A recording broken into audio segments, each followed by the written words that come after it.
Showtime in 60 seconds.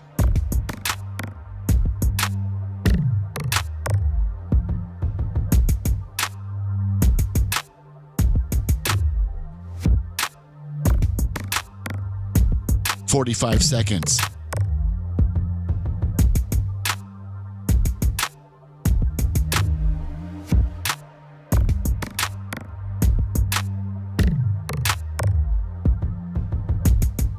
"30 seconds.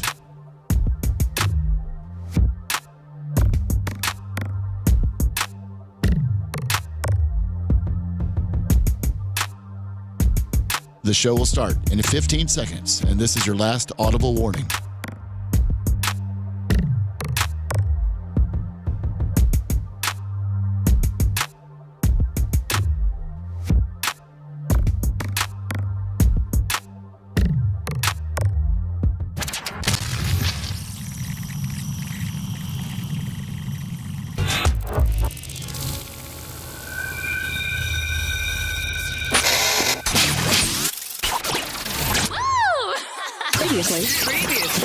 Previously on the Bubba the Love Sponge Show. There's I rewinded too much. If you just some stuff go 5 seconds, all you got to do is hit the right and left arrow. Left arrow goes back 5 seconds. Right arrow goes forward 5 seconds on your keyboard. Oh, on my keyboard. Yeah. That's the thing in front of you. Does the police footage, body cam of the police officer talking to the respiratory therapist, does she say that there was a nerve that was severed during his neck procedure that caused all this? Drop the mic, bitch. Right. Drop the mic, bitch. Let me have Gary make that a little short. We are. What, you watching a short's going to be in the new short? No, I don't know. You're listening to the Bubba the Love Sponge Show. Broadcast rights for the Bubba the Love Sponge Show have been granted to this station by the Bubba Radio Network and is intended solely for the enjoyment of our listening audience. Any rebroadcast, retransmission, or other use of this production without the express written consent of the Bubba Radio Network is prohibited.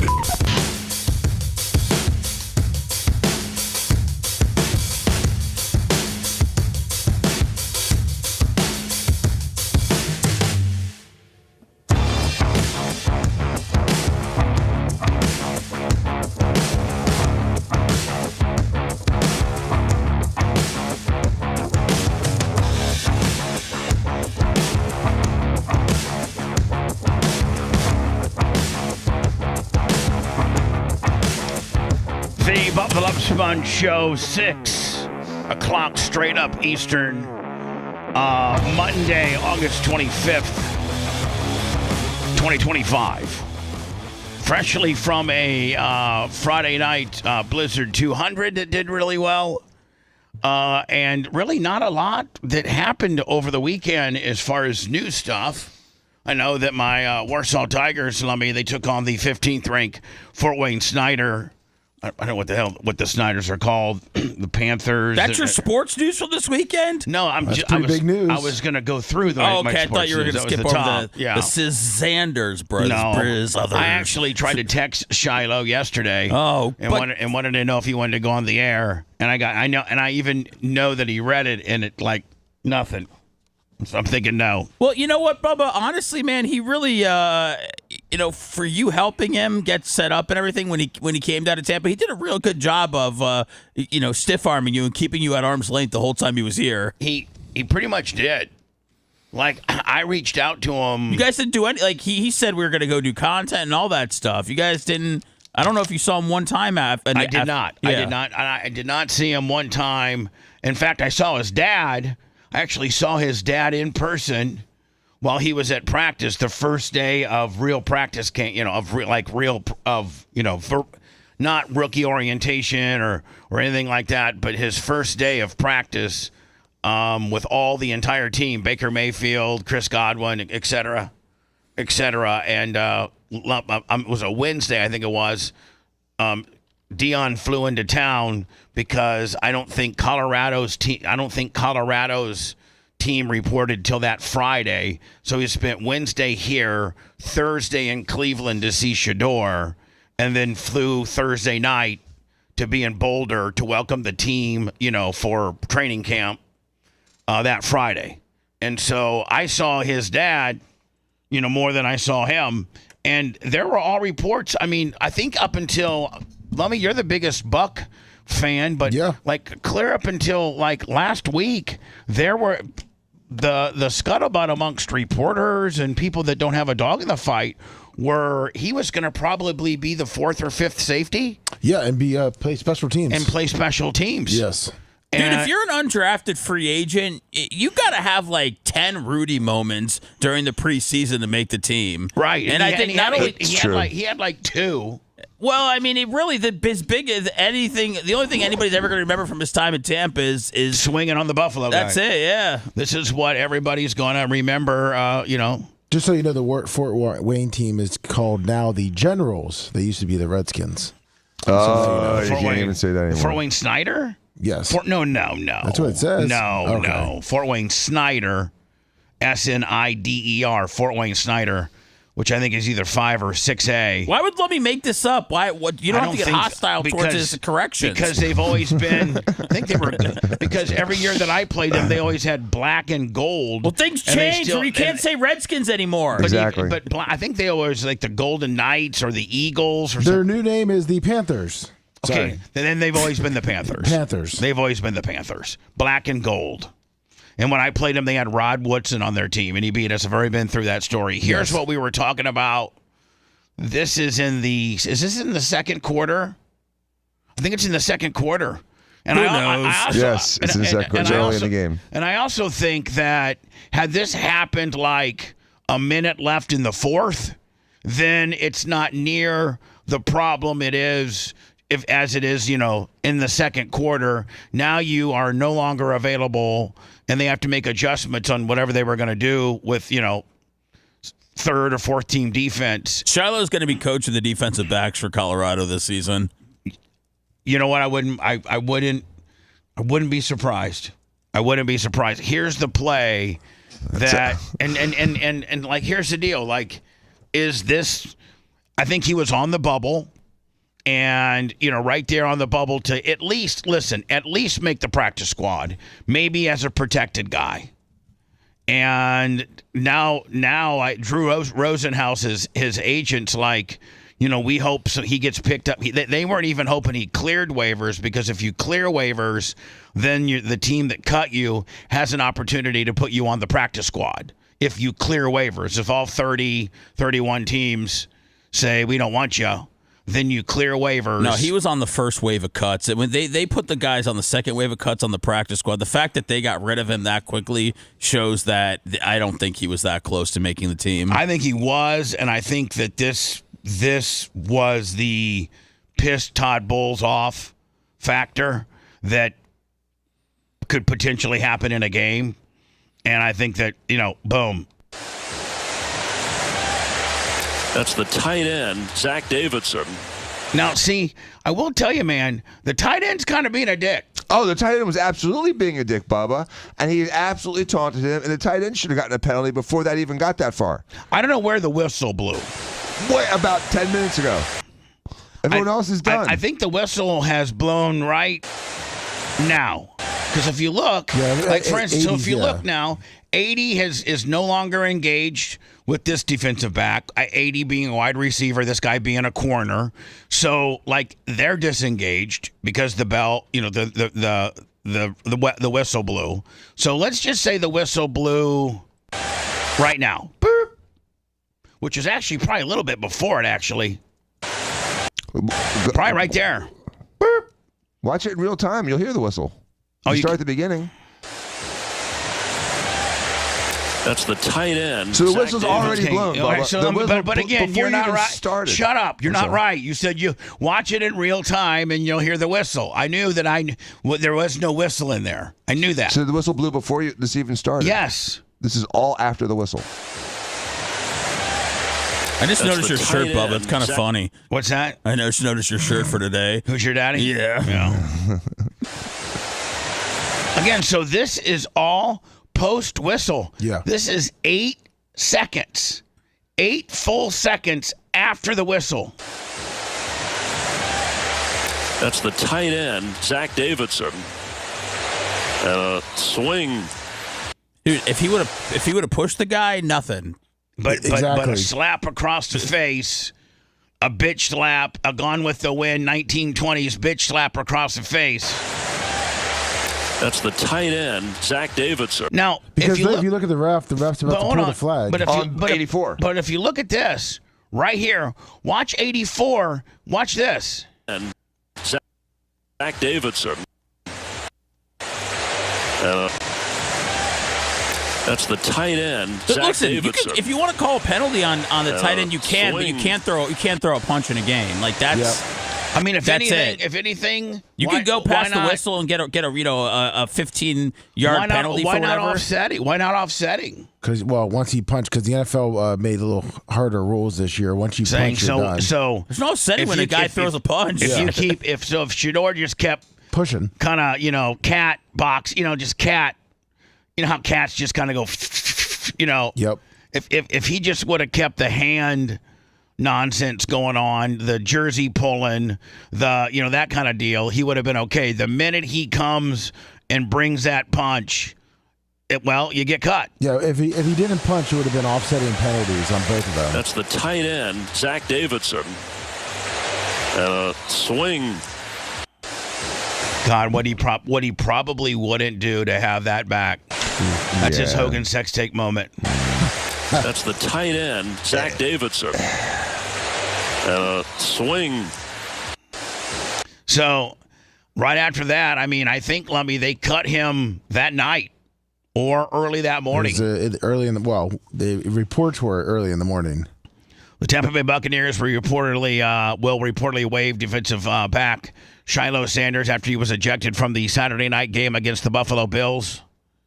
The NFL Network reported that the Bucs' decision on Sanders, the organization has to trim its roster down to 53 by tomorrow. Sanders was competing for a spot on one of the safeties on the roster behind Anton Winfield Jr. Kevon Merriweather, Rashad Wisdom, and Will Brooks were among the safeties listed as backups on the roster. Sanders' ejection may have helped make the Bucs the decision a little bit easier. He got entangled with Bucs tight end Zach Davidson during a play in the second quarter of the matchup. He threw a punch at Davidson in front of the official. You can't throw punches, and this comes from Todd Bowles, head coach, when asked about it. You can't throw punches in this league. It's inexcusable. They're going to get you every time, said Bucs coach Todd Bowles. After the game, you got to grow from that. The Sanders, the son of Deion Sanders and brothers Shador Sanders, joined the Buccaneers as an undrafted free agent. He did have a good. He did. I mean, this particular report says he had a good shot at making the roster before the incident. Sanders transferred to Colorado once his father took over as the head coach of the Buffaloes. He initially went to South Carolina. He played 21 games for Colorado between 23 and 24. One of the other things, Lummy, I heard was against him is because he was one of those portal COVID guys. Yeah. That he actually is 25 going on 26. And that is, not timed out as far as safeties, but very old as far as rookies. Yes, it is. Most rookies are 22, 23, I think. Yes. Yeah. So... here's the thing. I don't know. I know that he rented a condo in downtown Tampa, and they made the people that owned it made him pay 7 months, all in one lump sum. So it's going to be interesting to see if he stays in Clearwater, or if I'm him, Seth. I think you hit it right. If I'm him, I'm packing up and moving back to Boulder. You could probably live with your dad, and you could probably be a graduate assistant. I don't know if they make a lot of money. I think maybe it's a graduate assistant for a college team. A lot of times it's a volunteer job, but it's a way to get into the coaching hopper, so to speak. Yeah, it's a stepping stone. And so you spend a year as a graduate assistant, and then next year you get, 100. It looks like about 120 to 176,000 is the range for the graduate assistant for Colorado. Yes. Well, there you go. I mean, right? Yeah. The Sanders boys are going to be okay. Like Shiloh is going to get a job. I don't think the NFL's necessarily for him, but I don't think anybody with the last name of Sanders is going to struggle in life. Like, I don't think he's going to be in the soup line today or anything like that because he got cut. No, I mean, You don't think he's got a shot at another team, Bubba? I don't know. I mean, safeties are that position where usually a good corner can play it. It's a position that you're talking about a guy that was undrafted, and now look at all the other guys that are going to cut this week that were drafted. Right. As far as guys that play the secondary. But the thing about it, like for instance, if you're an edge rusher, Dan, you're an edge rusher. If you're a linebacker, you're a linebacker. You might go inside, you might go out, you might even be able to use it on the edge. But if you're like a defensive lineman, you're a defensive lineman. But like as far as safeties are guys that are pretty versatile and can come in and be a nickel cornerback on a nickel situation or a dime situation, or a lot of times, I mean, like Shiloh Sanders played cornerback, I think, or did he play safety in Colorado? Cornerback. Yeah, so he played corner in college. And, they're saying, the safety is... The big, slow corner? No, not the big, slow corner, but he has less skill set than the corner. He can hit. Sometimes they hit harder, too. Like a John Lynch. Yeah. Or a Doug Plank. But can't keep up with a lightning fast wide receiver. Right. They may be Half a step off. Your cornerbacks are 4-3 guys, and your safeties are 4-5 guys. Right. But your safeties are a little bit bigger and will pack a punch, whereas your corners are a little bit more nimble and quick. Where so like if you got a cornerback and you're loaded for a cornerback, you can actually make a cornerback a safety, but you can't necessarily make a safety a cornerback. Does that make any sense? Mm-hmm. So you got. Let's say you got these. Just like you can make a catcher a first baseman, but not a first baseman a catcher. Probably, yeah. Yes. Yeah. Great analogy. I just think if you take the last name off Shiloh, this is just every team passed on him. That's why he wasn't drafted. The Buccaneers gave him a shot, whether it was because of him being Deion's son, because Drew Rosenhaus got him the job, whatever it is. But now he's an undrafted safety that would be bouncing around the league. It's not like he had a Tyrann Mathieu, Honey Badger type career in college and he was well decorated. And now it's like, why can't he stick with the NFL? I mean, he was okay in college, and that's why he didn't get drafted. And this is what happened. It's not for everybody. So I'm sure that he will find his path in life. I just don't think it's playing safety in the NFL. Well, he could always do the USFL, too. Yeah, true. I mean, they make a little bit of money. Hello. Bubba, I know you guys are talking football right now, but did you get to the RaJa Jackson? Yeah. I'm going. Just started, man. The show just started 17 minutes ago. Our first topic, Shiloh Sanders. That's our click. Yeah, well, he sucks. Okay, well, so do you. You suck too. Because if you look at our clickbait, it says, should RaJa Jackson be arrested? This was a professional independent wrestling show. Now this guy's got you on the topic, Bubba. No, but I'm not going to go there. Like, this is entitled listeners who, quite frankly, piss me off. We start the show where we're not. You don't come out of the hole at 6:18 when you are building your crowd and your listeners with your click story. Like, Jesus. You can see that we're talking about Shiloh Sanders. Yeah, I've already talked about the RaJa Jackson deal. I took 4 minutes to talk about the whole thing, and I'm done with it now. And now we're going to move on. What we used as clickbait is we came out and we hurry and fast talked about it, and we're already past it.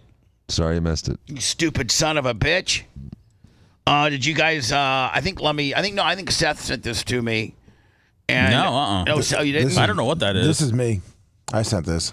So I think is this Logan Paul? Yes. And they were doing a high spot with John Cena where Logan Paul came in and, hit John Cena, right? Yes. And it was like supposed to be, Logan Paul turning, like being the ultra heel on John Cena, and they had to shoot it twice based on how bad he missed his first punch. And so here we go. And they had to change the angle of the and they had to shot, change the angle, yeah. Now, see, that's what aired on TV after they reshot it. This looks pretty good. And listen, Wrestling 101 is if you're throwing a punch, the camera needs to be behind the guy getting hit because you really can't see the kayfabe of the fist, so to speak, because the guy getting hit, his head's in front of it. So that's how you shoot it. Whoever set this high spot up failed miserably if you're going to shoot it from the side. This is shot. Because yours was shot from the side, and Mick Foley, and you sold that perfect. Yeah, well, it's just there was, you know what? The old TNA camera shots, no one could beat them. So here's the deal, man. Are me and Mick Foley better workers than Jake Paul and John Cena? I mean, we can compare. Won't you bring it up? I will. And guess what? We didn't have the opportunity to reshoot it. Yeah. We had one shot at it, and it was on live TV. Live. It wasn't even taped. It's when we were going live versus Monday night. Dixie and Bischoff and Hogan thought we were going to go, for some reason, take TNA against WWE live on Mondays. And this was when Mick Foley was doing a loser leaves town match or something like this. So, and we didn't have the option of redoing it. This looks pretty good. I just heard from Brock. Now here is, Seth, what aired on Netflix, because Netflix is live, so they don't have a chance to redo it. So when they put it, when they redid it for TV. This is the original one right here. Oh, man. That's it. Oh, okay. I sent you yours.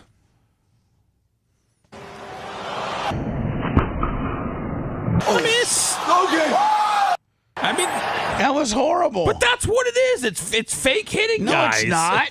They're right. The No, Logans it's are right. not. The Pauls are right at home at WWE. TNA Wrestling. Let's talk about it, kiddo. He's good, Dan. He's actually really. Yeah, he's a high flyer. I mean, he's an athlete and Your stuff like that. last But, match ever with TNA Wrestling. Let's talk about it, kiddo. Might as well put that down. Rather not. People genuinely hate him, though. That's the thing. When me and Russo were talking when I did a show. He's like, man, I have never in all of my wrestling seen anybody who had real heat like you. Like you had real heat, and TNA so missed the ball on being able to use you with real heat. Nuclear heat? Oh, real heat. Like everybody in the stands genuinely hated me. Just didn't hate my character or just didn't hate what I did for the show. They hated me to the core, to the fiber. Now let me watch this. This is a shot. This is a side shot. Yep. This is a side shot. With TNA Wrestling. And this might be one of the best punches ever thrown.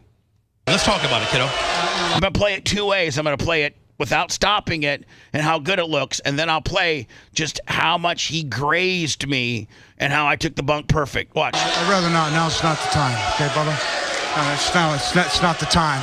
There's a list of people I'd like to talk to. You'd be very last on that And let me hear they fire Bubba. Yep. That legitimate heat. list, okay, pal? I gotta go. Well, don't let the door hit you in the ass, old timer. Listen to me. I'm not involved for this. You understand it? Oh, wow. I mean, does that not That look looks real. as real as it gets? I'm not involved for this. You understand it? And you can see him, Lummy. You can see him. He takes it and he scrapes me with his forearm. Yeah. See, look. Yep. His fist is here, and he gets me with his forearm. But it looks so damn good. I'm not involved for this. You understand it? So Logan Paul, John Cena pales in comparison to Bubba and Mankind. You know what? The Triple H should take them both backstage tonight and say, guys, let me show you how to really do it, okay? Right. Bubba, that's superior to what we just witnessed before. I know. Superior. I know. I mean, that's beautiful. Yes, old timer. Listen to me. And let me, I spin my face to the right, which is perfect, just in time. When I knew he let go of my collar, that's when he told me, when I let go of your collar, take the bump. You understand it? Yes. Foley just knocked out Bubba the Love Sponge. Show me a moose. Show me a moose. Well, Mick Foley going out the way Mick would go out. What's a bang? Far superior than this nonsense. Look at this. This is the highest level of pro wrestling times 5. They look like amateurs. I mean, like AEW. I heard Jericho's thinking about flipping over to WWE for the twilight of his career. Yes. I mean, he's done that like 6 times already. I know. It's been the twilight. I know it. I know it. Oh, okay. Whatever. I just can't stand the balls. I think they're clowns. Yeah, well, I do too. Lummy, do you have you seen? I mean, it doesn't really piss me off, but it kind of does, in the fact that now the Clearwater PD is starting to take things seriously. That's right. They weren't taking things seriously the day of now when they quickie had a medical report and the medical examiner said, well, due to the fact that the Clearwater PD finds no wrongdoing or no suspicion of wrongdoing, then I'm not going to do my job and do an investigation. Well, here, right here, this is the day Hulk Hogan died, right here. The Clearwater Police Department is conducting a death investigation, which is standard in these types of cases. There are no signs of foul play or suspicious activity related to this call for service at this time. Why? That's not what they're saying now. Boy, that's a shiny head. That's not what they're saying now. And listen, I hate to get my I hate to give him my own flowers. Yeah, Bo's about to snatch them flowers from your garden. But like, have I not from the minute they laid him on the gurney and threw him in the meat wagon? Have I not said I need the 911 tape? There's been reports that the male nurse there and the breathing physical therapists, there's conflicting reports there.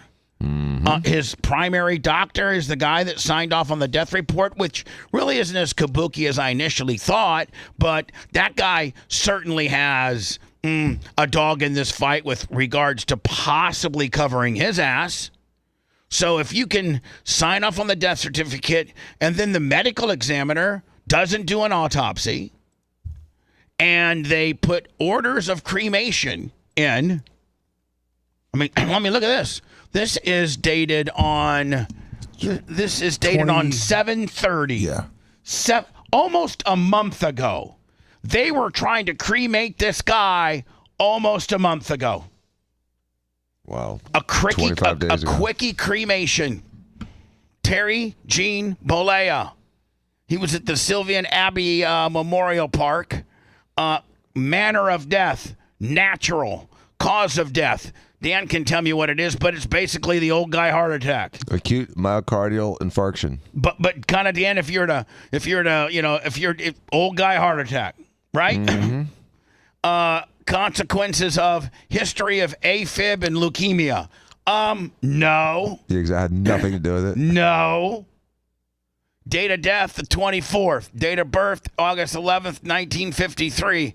Certifying physician, Gerald Joseph Fitzgerald, who is currently being investigated by the DEA, and who I gave Dan a report a week or two ago stating that he has been part of other investigations by the state of Florida Department of Medical or Department of Health, where a guy died of extreme knee pain. I don't know, a guy died of opiate overdose, but was a patient of Fitzgerald's complaining of extreme knee pain, and he overdosed on opiates. We at least saw that report. We don't know what We sure did. We don't know what the outcome was, but they at least, the state of Florida said this guy contributed to this man's death.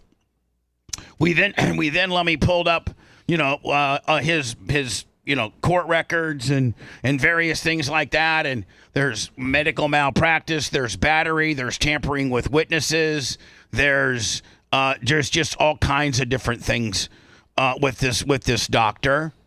And the Clearwater PD assigned some female detective to the deal, and they rubber stamped it to get this guy burned up. They were never going to do an autopsy on Hulk Hogan until I started flipping out.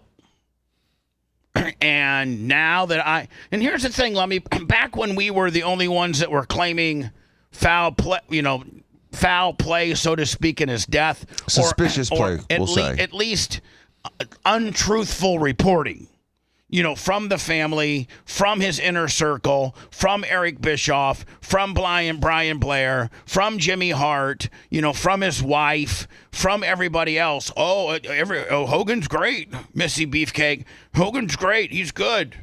He's good. He's great. We were like, bullcrap. He's not good. We're hearing reports that he's on his deathbed. I mean, as early as June 18th, I said, family members have been called. Come to town. He's not going to last much longer. Boom. A month and, let me see, 19, 20, 21, 22, 23, 24.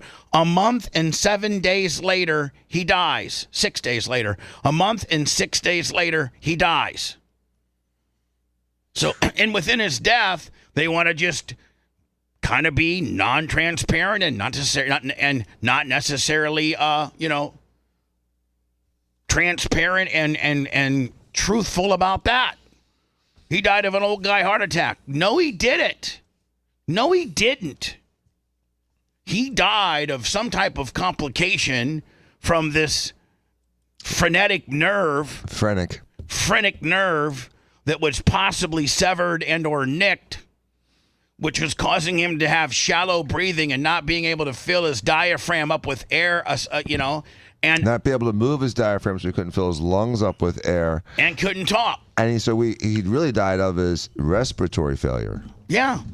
Now, Dan, if you saw that on the death certificate, that would be probably way more believable. Yeah. Or they could have put it in conjunction with the old guy heart attack in conjunction with respiratory failure. Mm-hmm. But no, nobody wanted to report that. Bubba the Love Sponge is just trying to be an asshole, trying to get clickbait, trying to be relevant again. No. And we're like, come on, City of Clearwater. And you know who I'm most mad at? The medical examiner. Let me show you how many medical examiners there are. Look at this. Here's the other thing, Bubba. No, hold on here, Dan. They got this guy who runs the whole damn deal. Right. Then they got Noelle, who can do autopsies, I'm assuming. She's the deputy chief. And then they got Susan, who's the associate medical director. Then they got Chris, who's an associate medical examiner. Then we got Wayne. And then we got another doctor named Kaylee. Then we got Noelle. And then we got William, who's in charge of investigations. Not a doctor. But he could They're start. probably law enforcement. Yeah. We got Damien, and then we got Laura. She sweeps the pits. So I'm just saying, like, for this guy here, I'm sure that he, for John Thurg Martin, just to say, well, because of, I guess, criminal violence, accident, suicide, died suddenly when in apparent good health, unattended by a practicing physician, in any prison or penal, or that type of situation, police custody, any suspicious or unusual circumstances by criminal abortion, poison, disease contributing to threat, blah, just whatever. So is Wayne Kurz the one that did the signed off on the death certificate? Was that yes? Wayne Kerr's? Yeah, Wayne.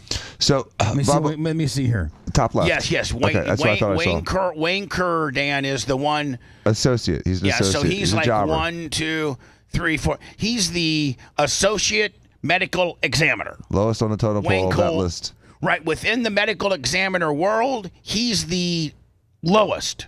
You got 1, 2, 3, 4 people ahead of him with regards to, I'm assuming, pecking order. So, Bubba, here's what's weird about the death certificate and why it kind of threw me off, too. When I was at Charity Hospital and the ambulance would bring in a guy that was like, just destroyed from a car accident or shot 15 times and completely dead, they would have us sign a death certificate. And we would simply, look at the patient, make sure he's not breathing, make sure there's no pulse. We literally put a mirror in front of his nose and mouth to make sure it wouldn't fog up. And then we'd sign the death certificate. But we were in the ER as ER doctors. So why his primary care doctor would sign the death certificate when he dies in the hospital is weird. Does that make sense? No, it doesn't make sense. But it makes sense why it's weird, right? No, it's doesn't make atypical. sense, but it makes sense to what you're saying. Right. So it would be unusual for like the guy's home doctor to come in, meet me in the emergency room, and him sign the death certificate instead of the receiving doctor that gets the person that is dying or dead upon arrival. So you would think that the certifying physician would be a doctor in the ER of the hospital he went to. That's who it should have been. Right. They said, okay, yep, he's dead. Or a doctor in the ICU at the hospital if it took him an hour to die. It's just, it's weird. The whole thing is weird. It's unconventional, atypical. So there is an autopsy, a private autopsy that we're not going to be. There's so many. There's so many different reports as to what really is. There's some reports. There's some scuttlebutt out there that he's been. There's been an autopsy. There's reports out there that there's gonna be one. There's some reports out there that I heard they were going to chop him into thirds and give one piece to each one of his wives. I heard they're going to chop into thirds and give each one piece to each beat shop that he has, or each memorabilia. Pigeon Ford gets the knees on down.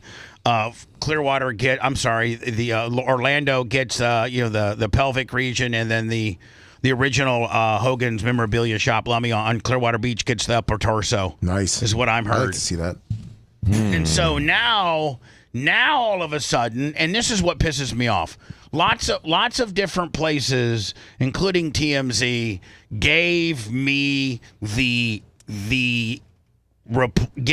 credit for sticking my neck out there by saying he's not okay, he's maybe might not make it, and the various things that were, potentially wrong with him. Here is just 2 days ago, I think, from Channel 10. Nearly a month later, this morning, Clearwater police are still investigating the death of wrestling icon Hulk Hogan. 71-year-old Terry Bollea died on July 24th at a Clearwater hospital. The medical examiner confirmed the cause of death as a heart attack a week later. But right now, police say the unique nature of the case has meant interviewing multiple witnesses. Oh, now, Dan, they're interviewing multiple people. Remember before, there was nothing to see here? Yeah. Collecting extensive medical records. His daughter, Brooke Hogan, has also been pretty vocal, posting on social media that officers and nurses who were with her father that day believe that body cam video could change the narrative of what happened. Investigators say they will brief Hogan's family before releasing any report to the public. Now, all of a sudden, we need to look into. If I was the Clearwater PD, they have this girl. She's the head of the homicide division. She sucks. I would have, that day, I would have, first of all, I wouldn't have, I think the Clearwater homicide unit didn't get there till like 2 or 3 hours later to comb the house. The first thing I would have done is made as they're rolling his body out on the gurney, I would have made the entire house a crime scene. And I would have had my detectives come in and gather every pill bottle and medication that's in the house. Right? I mean, it's only been one way to handle it. You know, I don't. But do you think? What if the do you family? Think that they knew that at the beginning that this is suspicious, or is it just that like he's been convalescent for 5-6 weeks, and then he takes a lick. I mean, sometimes that can happen. I mean, and so I think that listen, Roddy Piper's family, he died of a pill overdose. And before the cops got there, they took all of his pill bottles and gathered them all up and threw them away. You could definitely sweep a place in 2 or 3 hours. I mean, you can definitely sweep get a rid place of everything in 15 minutes. 15 minutes if I got help. So to throw them off. Right. So then the other their thing investigation's invalid. So the other thing is, I then at that point make sure, and Dan, you might know as well as I do, and if this is the case, then indeed, and they preserved it, then indeed they might be able to tell what was in his body. But as they're transporting to the hospital and working on him, okay? Now, they gave him 2 shots of Narcan, which I know is a couple different things. One, you can do that if you think somebody has overdosed on opiates. Yes. You can also do that as a Hail Mary when maybe somebody didn't overdose on opiates, but you're just throwing everything you can at the wall. Because you never know. No Malpazir, 25. Thank you so much. So I get that. But Dan, we at least have a 50% chance that they did that because of opioids, right?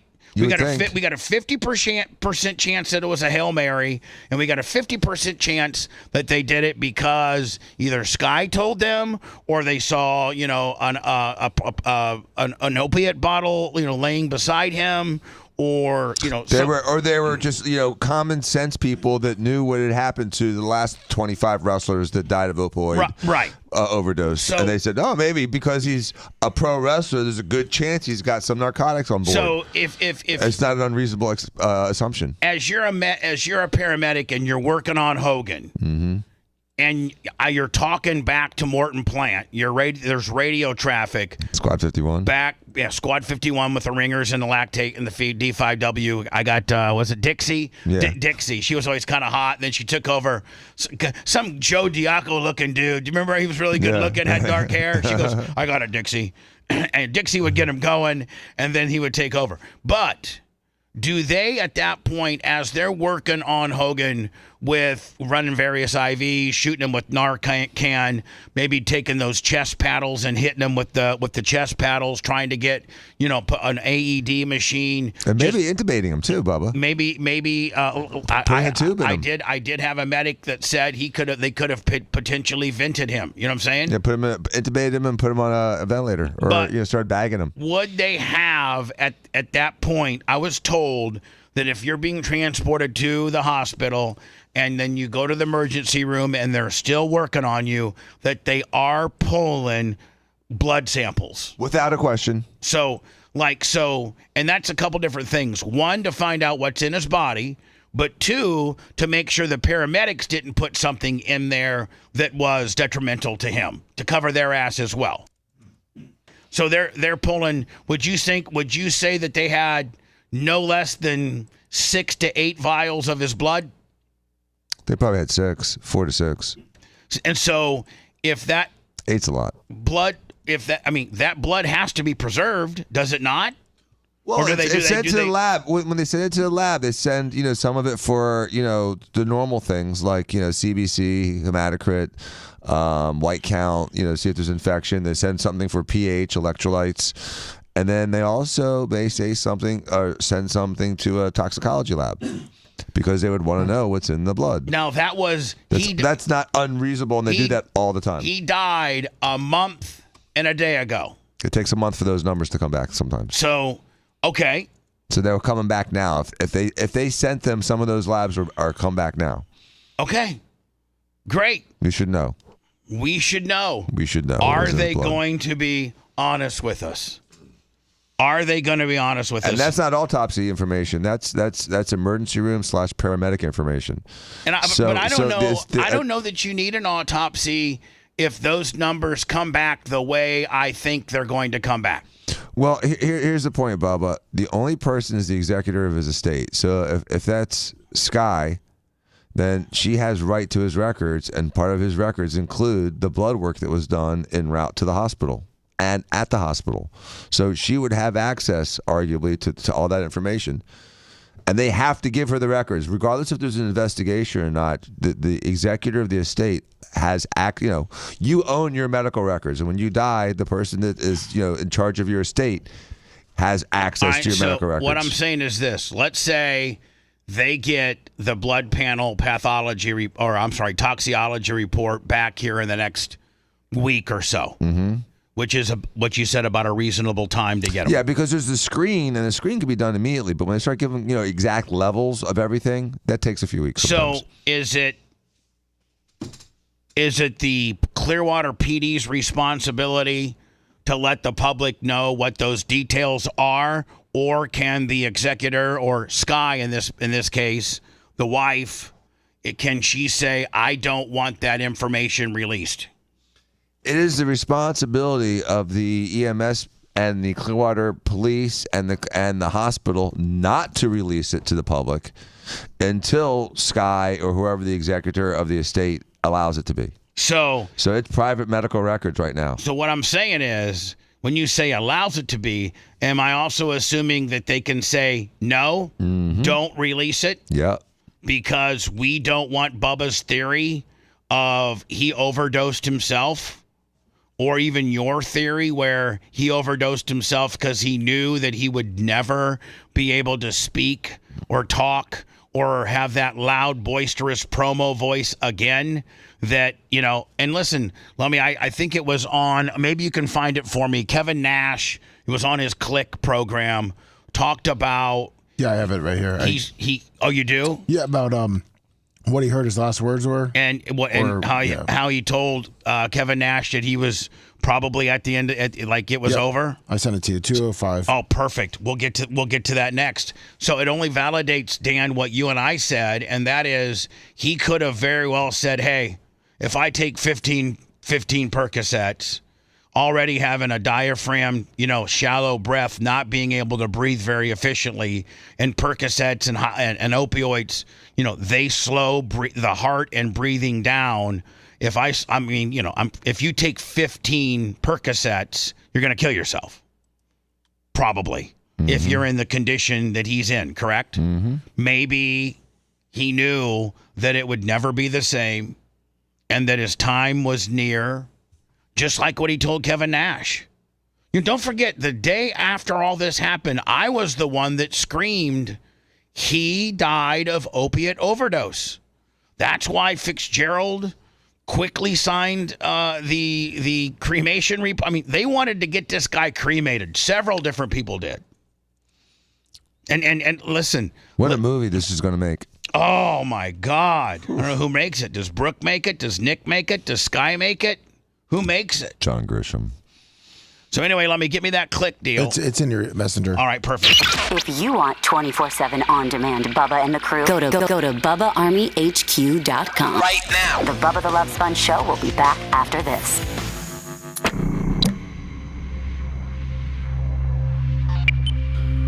I think the first time I smoked with him was probably, that was kind of classic. Because a guy named Mel. Yeah, hey, over here. I feel like he wanted to make sure, because he told Mel, he said, I don't think I'm going to kick out. He said, I think this is it. He said, I feel like I'm not going to make it. He said, I feel the end coming. And he said, do me a favor. He says, I'm worried about Nash. He said, he's went through a lot. He says, make sure Nash is saved.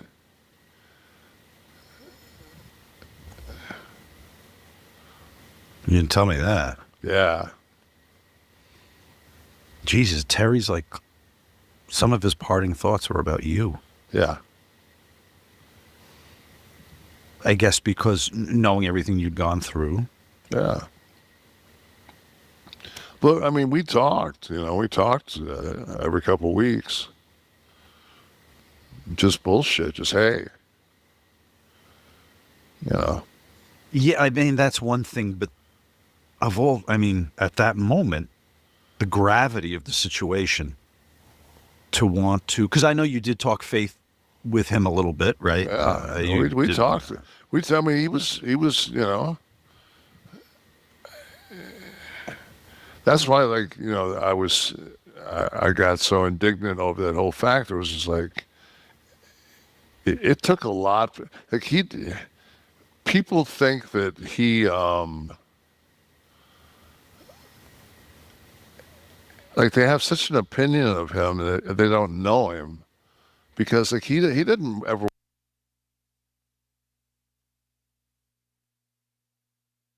Want to upset anybody or it took everything in his power, but he didn't like the way that the country was being. He didn't want Biden to be president. Told Mel, he said, I don't think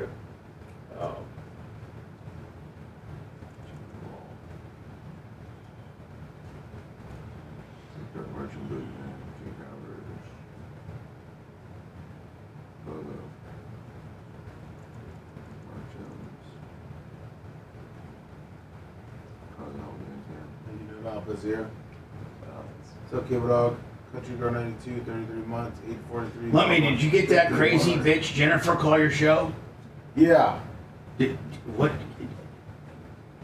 She's got my fucking voicemail now. Jesus Christ. For real. That's insane. Who?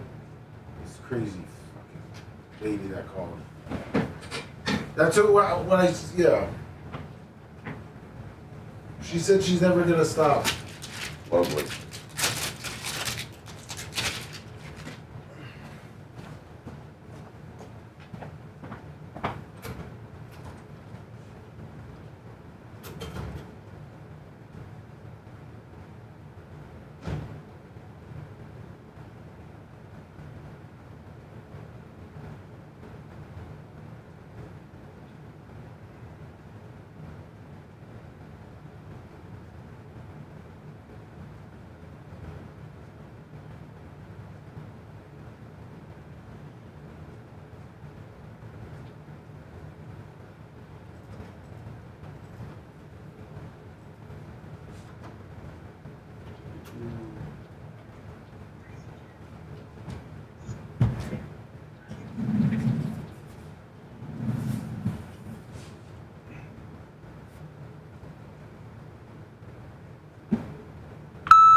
TJ.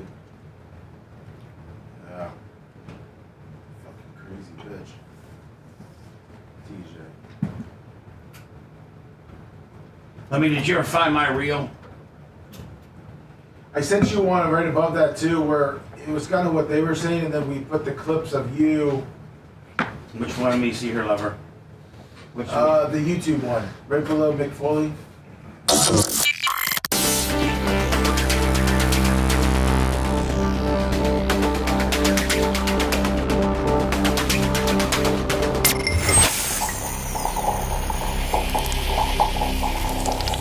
Broadcasting live from the Aquabito Studios, aquabito.com/Bubba.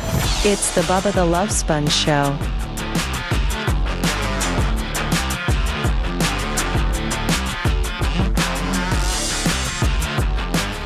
First of all, thank you to Seth Kushner, Lummy, Macho Man remotely, and Brian the Babyface Matroni brought in some great money Friday night with Blizzard 200.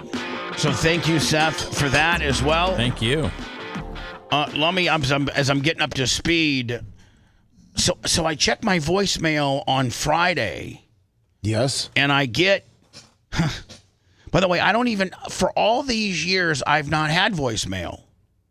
That's interesting, Bubba, because I left you a message, and I haven't been able to leave you a message for years. Yeah, and so I did so when I just decided to hook it up because I was losing some messages.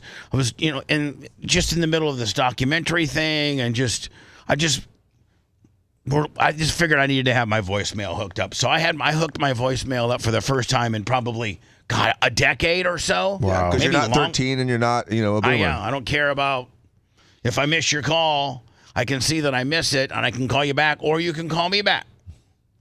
So I'm not going to get into this right now because I think there's a lot to unpack. But I think it started with your show on Friday. Yeah, very surprised too. And she is this person is very crazy. I think, but here's the problem, Dan. We have, and I'm not going to I'm not going to mention any particulars. Okay, I just want you to agree because it's the absolute truth.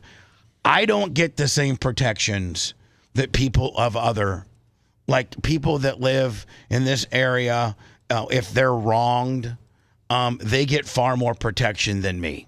I have to agree with you, Bubba. I mean, from civil stuff to criminal stuff, just to personal protection and just threats and things like that. And so, I mean, they don't take it as seriously once against you. When when Kenneth Kimberlin came over here, said he was going to put 2 in my neck. The cops didn't respond until he threatened Bob, the sheriff of Pinellas County. Right. Then they took it real. Mm-hmm. So this Jennifer chick, let me just give you some background. I'm going to get into it. I got to get into the Hulk Hogan stuff because that's where I'm at right now. But this Jennifer chick, this happened when I was on K-Rock in Fort Myers. And she was a woman, and I call her Crazy Jennifer. She was a woman that went to prison because of the tape that I provided for the police officers. She would call the show, and remember, she hated her kid. Yes, she hated him. I don't know if it was because she hated its father. I mean, her and her father. I mean, him, the kid, and the kid's father. I think the kid's father had primary custodialship, and this Crazy Jennifer only had part-time custodialship. But she would call the show, and then she'd start hitting him as she was taking him to school. And he was like, "Mom, stop!" And she'd be like, and she'd slap him across the face, and like it was very disturbing. It is disturbing to the point where I'm not going to play it. I've taken it out of. Lemmy's telling you, I've taken it out of my library. Yeah, it's done. It's off. It's not anything that I want people to hear. And so the Fort Myers Police Department, or whatever county, Collier County, Lee County, I don't know what the hell. I think it was actually the Fort Myers Police Department. They called me and asked me for these tapes. They found her and they got her for child abuse, and it just wasn't my tape that did it. They saw other signs of child abuse, and she did 3 years, 2 years, I don't know. But I thought that she'd left me, I was not on her radar anymore. But I know she's been out for a while, and about maybe 3 or 4 years ago, she called. Remember? Yes. Yeah. But it was kind of just whatever. See you later, crazy bitch. So it's my understanding that she called the show with you and Colton Friday. Yes. The same person? Yes. Yes. Oh, resurrection. We didn't realize that until probably a couple minutes in. Okay. All right, and what did she say then? That she said she was going to be waiting outside the gate. Oh, nice. And another one. We kind of told her, yeah, that would be a good idea. And she said that you've served her papers or tried. She's not going to go to the mailbox and get it. You're personally going to have to do it. You're going to have to be the one to hand her the papers if you want her to stop, because she'll never stop. So listen to this. I don't have any papers to hand her. I've not tried to serve her with any papers because she reappeared one time 5 years ago. So I didn't really pursue it because I don't know anything about her. Remember when she calls the show, she would always block the number. Yeah. She calls from a hidden VPN, Google Voice type deal. We could never put a pinpoint on her. And I don't want really anything to do with, getting a hold of an agency and as long as she leaves me alone, I don't have any problems with. She said she's in love with you. Yeah, so And that's you and her need to be together. yeah. So hold on. Wait, so she's not mad at you for throwing in jail? No. She's instead in love with you? So listen to this, Dan. Doesn't make sense. She has now concentrated on being in love with me, and she leaves me a voicemail. Now she explains on the voicemail how she got my number, which is really crappy. She went to our mailbox here, and of course she says the mail person dropped, my cell phone bill. I have my cell phone bill in my business name, and it comes here. My cell phone bill. She went through your mail to get your bill? Yes, she went through my cell phone bill to get my cell phone number. Well, it looks like it'll be Bubba 2025 phone number now. Jesus Christ. So this one lasted 2 years. And then she calls my voicemail to so I didn't even know about the call that was made on the Colton and Lummy show. I didn't know about that until later on. I forget who listened to it, said, oh yeah, she called the Lummy show. Lummy was like a deer in headlights, didn't know what to do. Yeah. Told her to leave me alone. Yeah. And so let me just play the voicemail for you. Oh boy. Oh yeah, it's crazy. I don't know any other way other than to. You got to change your number? I think I'm going to have to. Hold on here. Hey, Bubba, number one, first and foremost, it's Jennifer Adelia. I am very, very sorry, not sorry, that I'm calling your cell phone. I know that you never wanted me to have it, and you're probably wondering how the freak I got it. It's actually kind of funny. I was on your neighborhood, and the mailman must have dropped some of your mail. Bullcrap. So I actually picked it up for you. I didn't return it because it fell out of my car and stuff. So anyway, but I opened it, and I know I'm not supposed to open mail, so whatever. So anyway, I opened your mail. I had all intention on bringing it back to you, and it had your phone number in it. It was like one of your cell phone bills. So I had it. I don't have it anymore. I did lose it, but I will look for it. But now I have your number, and I feel good about that. And I think hopefully you're not going to mind. All right? So I don't know if I told you or not, but it's Jennifer. I hope you call me back, and maybe we could talk tonight, like on the phone. And whatever, your stupid radio friends that to leave you the frig alone, tell them to mind their fucking business. Like, for real. I'm going to call tomorrow, okay? Or I'll call you tonight on your cell phone. And hopefully one day we can actually talk and, like, really, really, I don't know, just meet, like, on better terms than, me looking at you from a distance or whatever. I'm tired as hell, so I'm going to go to sleep.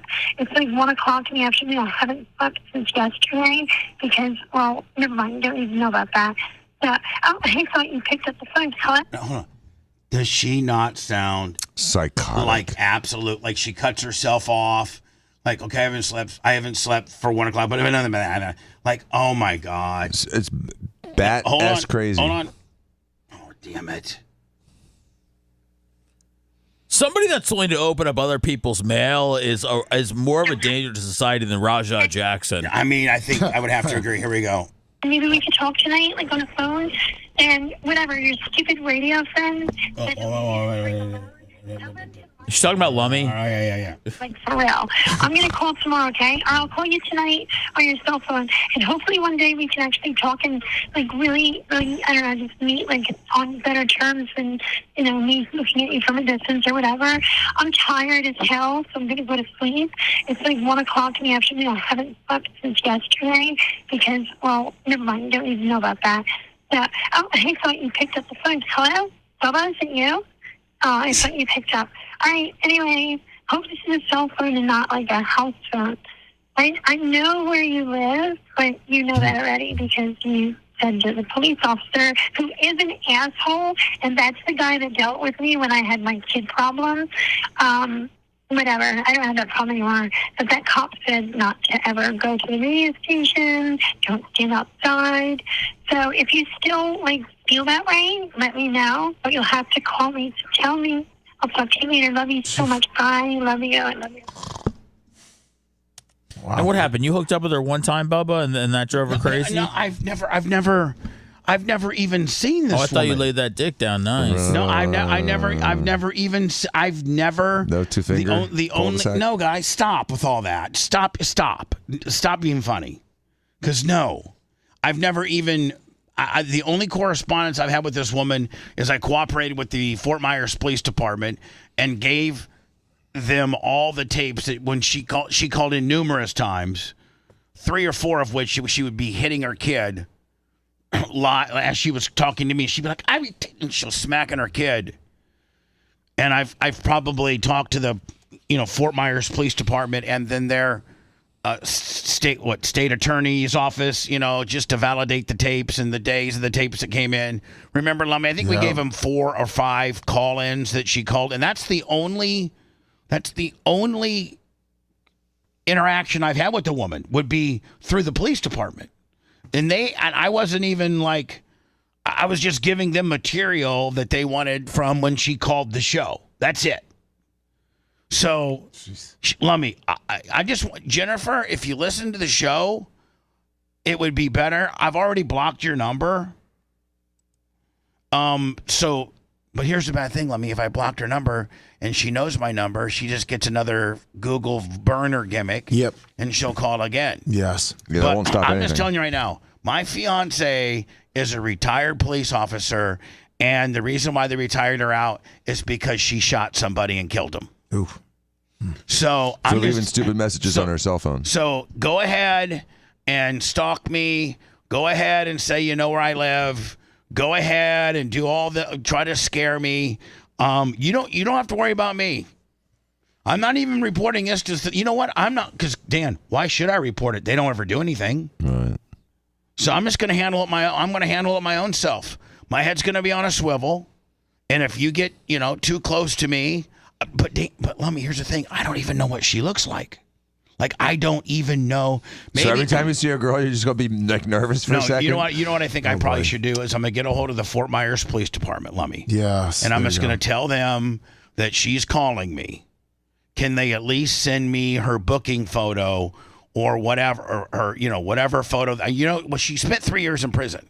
3 years? Yes. Jesus. That's a real crime for a woman. Dan, she spent 3 years in prison for like aggravated felony child abuse.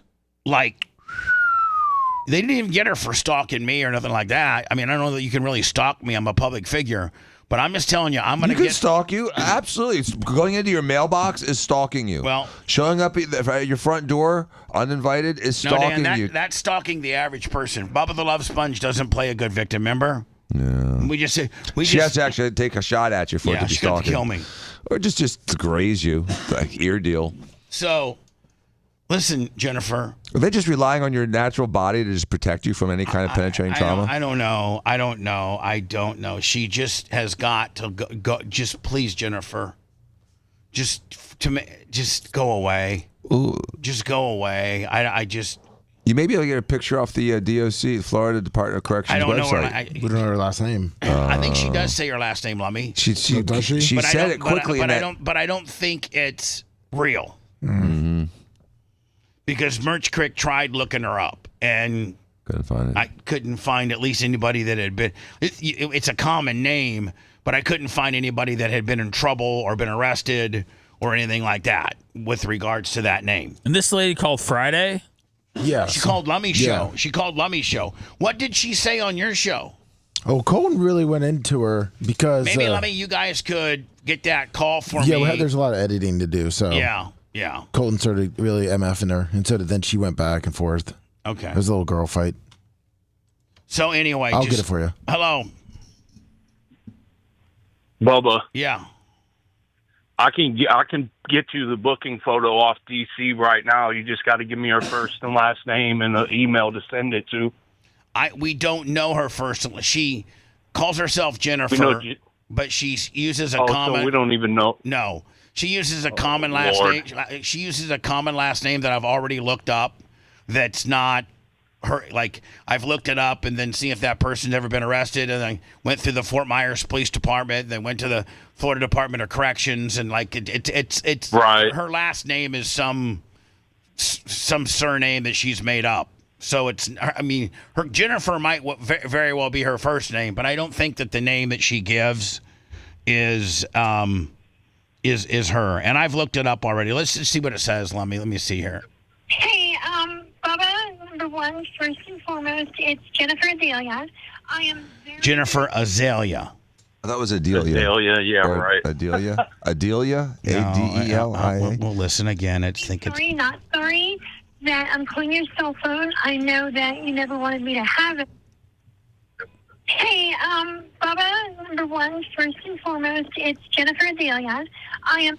It's either Adelia or Azalea. I think Merch Crick looked up both, and there's nobody that's been incarcerated for child abuse. There's nobody in Fort Myers that have been arrested. There's nothing in the Florida Department of Corrections.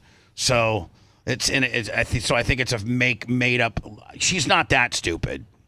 I mean, she's actually. If she's going through all that extra effort to get the Google burners and the all the nonsense, then yeah, she probably does know better. Yeah, and so appreciate your attempt to help, man. Thank you, sir. And listen, the being a fan of the show was always what she was really only guilty of, and then while she was listening to the show, she would be smacking her kid. Yes. You would be talking or something. This latest, I'm in love with you, I love you, like, where's that came from? You would think that she would hate me because I'm the one that, put her in prison. Which is so bizarre. Does she love you for breaking the Hogan news wide open? I don't know. Maybe she saw you on Piers Morgan and... Maybe she saw me take one hell of a hit from Mick Foley and said, man, I want a guy that can do a gig like that. That's what it was. Probably. I want a guy that can take a bump like that. Hello. Hello. How you doing, Bubba? Good. On the Jennifer thing, since she opened your mail, it's a federal offense. Especially she admitted it on the tape. So you could let Fort Myers know. They should have let you know when she came home. You could let them know that she's home and she's harassing you, and then you could call the FBI, and they will come pick her up. I don't have her last I don't have any information on her. Macho's looking at the tapes from our surveillance, trying to figure out potentially if there was a license plate number. The mailbox is a pretty far distance away from our front door tape. So, and our parking lot is taped, but it's kind of, it's tough to see if she would pull sideways. If she came in from Brinks and got it that way and then backed out, you wouldn't see the. Especially if she sat behind the tree. Wow. Yeah, it would be almost impossible. So it's another bunch of bull crap that I got to deal with. But maybe you should get one of the blocking mailboxes where the mailbox can, the postmaster can put the mail in, but only you can take it out with a lock. Going forward, maybe that would be the post office. You would have to notify them. And they love us, so yeah, they hate us. I think you're doing a great job, and thank you for being on top of the Hogan situation. I'm a big fan of yours, long-time listener, first-time caller, and continue doing the good work. God bless. Thank you, buddy. All right. So we don't get too far behind, I'm going to go into words. I think we'll continue to get into the Hogan things as well. I just got a text. A suspect text, if you will. Oh, boy. That I want to read. Oh, really? I think it might be from her. Oh, no. Want to listen to the show on demand and on the go? Enlist today at BubbaArmyHQ.com. Sign up and start listening. The Bubba the Love Sponge Show will be back after this.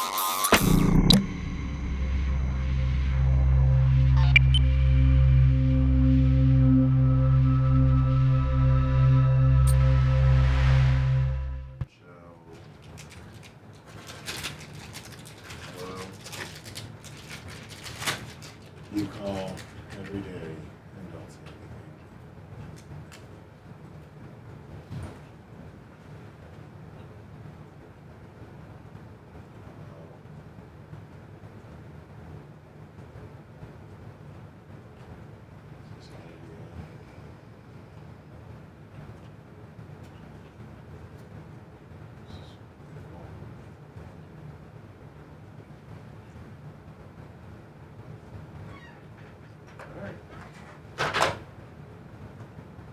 How do you think the conversation between Dion and his son goes after that? Oh, I think Saturday it's night? not good. Cooper Lips, thank you. He's doing great. He's moving around. He'll be playing football in 4.5 weeks.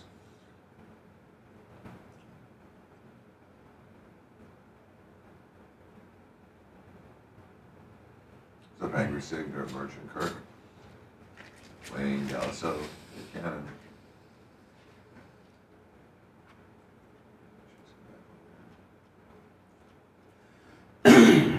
Jim 1231, 6 months. Phil Piper. Thank you, Jim.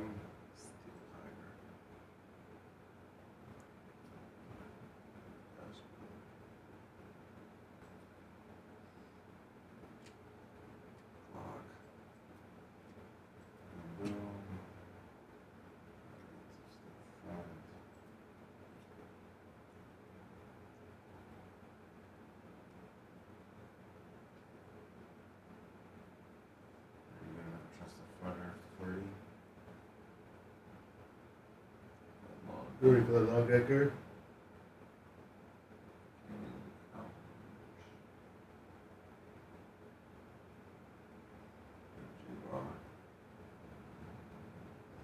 Okay.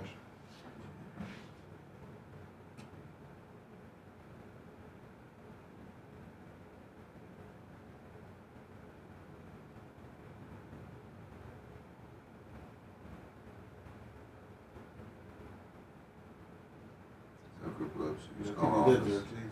What's up?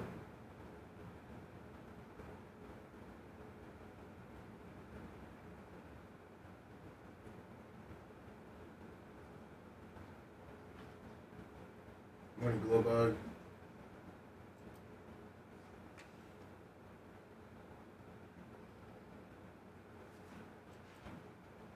G-Funky, it's funny.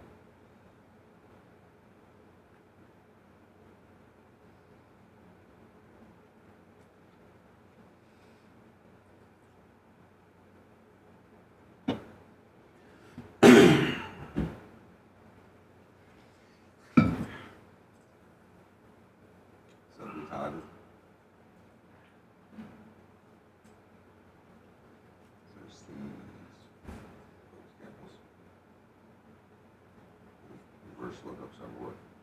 F Manic H3J. That's way roll off the tongue. What's up?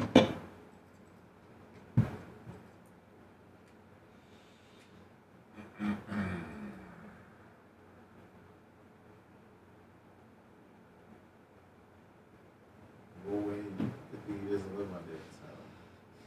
Exactly. Jim 1231, they're in their beds. You live next to Mr. Diaco. Yeah, Jack. good luck getting that house there anyhow. Ridiculously expensive. You have a better chance. And You have a better chance of living I know they're going to flood with power. I'm not a big fan of Dipon. They're on top of each other. Floods lose power every storm. crazy Who's? the beaches where certain my parents in Iraq, they brought up, they never really lost power. They didn't lose power. Right? Well, they lost power. I just had a detective from Hillsborough County reach out to me. Oh, oh shit. When the flood water came up.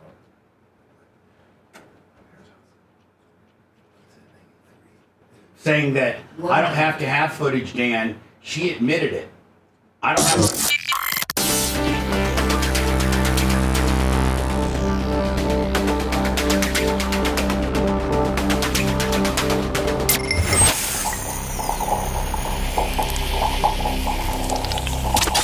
Broadcasting live from the Aquabeto studios. Aquabeto.com/Bubba. It's the Bubba the Love Sponge Show. The Bubba Uncensored show. It tapes and airs on YouTube. Where do we air it live, if you remember? YouTube? I'm sorry, I was on the phone with your favorite person. She's on line 1. Because she was calling like consistently during the break, and I picked up, and she's just called back. Anyway, let's call it 10:20, 10:15, so I can get out of here at a decent hour today. Yeah, YouTube, locals, and obviously where they can get the podcast. Right. So today's podcast, Bubba Uncensored, today with me, Seth Kushner, and Lummy. And so you're saying she's on the phone? Yeah, line 1. Jennifer. Like that man that answers the phone, number one, hold on. That man that answers the phone, he is so ignorant. He like, oh, hold on. Doesn't he know who it is? Hey, Bubba, I want to tell you something. I do not care about your stupid ex-cop fiance. Do you know how stupid she is? She's an ex-cop for a reason. I'm not afraid of her. And you know what? Are you there, honey? Are you there? Yeah. Hello? Bubba? Jennifer, yes, I'm here. Hi, baby. Listen, number one, while I was in prison and I tried to mail you letters, they all came back. I had your, your press pictures and stuff hanging up all on the top of my bunk. I was in the bottom bunk and I put them on the top bunk. But I want to tell you something. I know damn well, deep down inside, Bubba, for real, and you can tell the world, I know damn well you freaking love me. For real. And I'm telling you, yes, you do. Isn't it funny? Yeah, it's funny. You know what? Todd Allen Clem. What? Like, for real. Mr. Todd Allen Clem, you know you love me. Okay. For real. And tell your stupid friends in the background not to follow my car. Are you there? No, Todd? Todd Allen Clem, I love you. I love you, Todd. I freaking love you. Okay. Like, What do you look real. like? Well, then you're going to have to love his dumb friend in the What do I background, look like? Lummy, also. They're a package deal. So Jennifer. I know damn well you love me, and I know you're in love with me. Tell your stupid little ex-Porky Pig cop friend, fiance, whatever you want to call her. Listen, I love you. Can you let me I talk? love you, and I love me. Todd Allen Clem, I love you. Okay. I fucking love you. I love you. Okay, so listen to me. What? Hello? Oh, my God. Does she know that you don't move around a lot in the bedroom and that she's going to do all the work? Is she okay with that? I couldn't even get a. I was trying to get her to hold on. She wouldn't stop talking on the phone earlier. Are you the friend, Lummy, or is that? I'm the ignorant. I think person, you're the ignorant person Yeah. who told her to hold on, Yes. and she didn't. And you're supposed to know who she is. Yes. What's wrong with you, Lummy? Oh my God. Good luck, Oh Bubba. my God. That's as erotic as it gets, man. Just so your style, Bubba. You guys don't please don't. Please don't. I wish someone had a tenth of that passion for me. Seth, whatever your middle name is, Kushner, I freaking love you. Yeah. I freaking love you. I had your picture on my bottom bunk when I was in prison for 3 years. Your press pictures with your God. Duck Dynasty billboards you had up there. I wonder if this is a rib. I mean, hold on. Here's the deal. I know it's not a rib because I know that I put a crazy person named Jennifer in prison through the Fort Myers Police Department, I don't know, 10 years ago. So I know that part's true. But, is she just acting crazy to act crazy, or is this a shoot? I don't even know if this is a work or a shoot. I do know this, Lummy. There's only one way you could probably have gotten my phone number, and that's to have stole my cell phone bill. Yes. I do know that. I keep it pretty well guarded.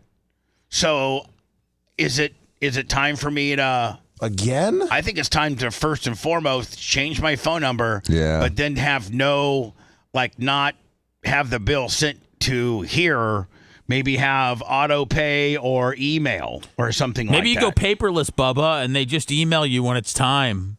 Yes. For the bill. Yes. And that way we can stop killing all the trees and having psychotic women. Oh my God. That could be Jennifer, I don't love you. I don't even know you.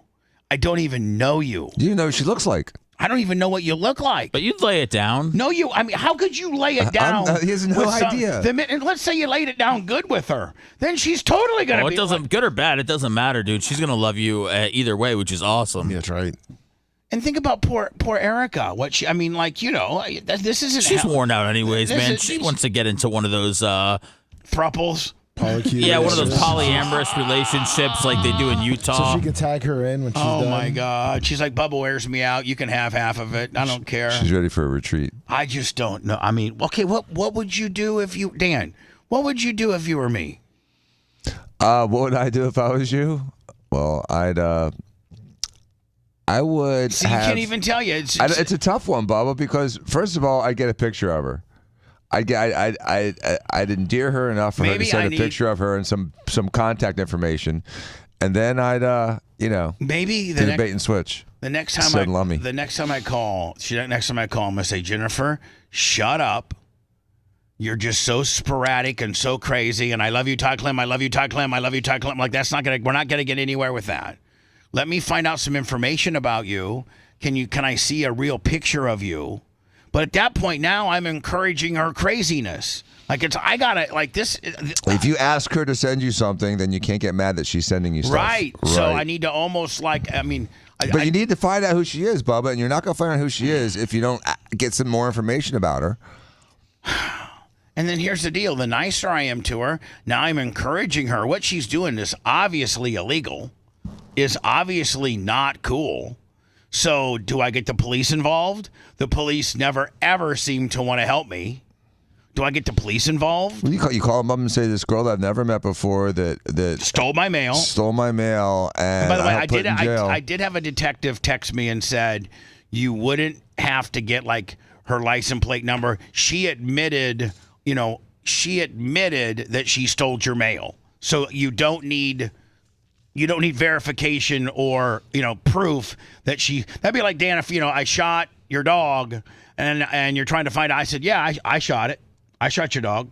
I've admitted to doing it. I don't think you need surveillance of me doing it. If I admit it, if I'm of sound mind and I admit to doing it, I don't know if you can necessarily think that she's of sound mind. No. God. Jennifer. Yeah, but people have admitted to like stealing from you and they didn't get in trouble. So True. I mean, admitting to taking your mail is not going to do anything. She ain't going to get in trouble for that. I mean, people admitted to stealing from me, and I took it to the state attorney, and they laughed at me. Did you know? Because again, you say here's the same problem, Bubba. You're like, she's calling me, she's harassing me, but I did ask her for her picture and her address. Right, so I can't do that. So if you do that, then you get stuck in that catch-22. I'll just let people up to speed on this. This will make the trolls go crazy. And this is why how much it sucks being me.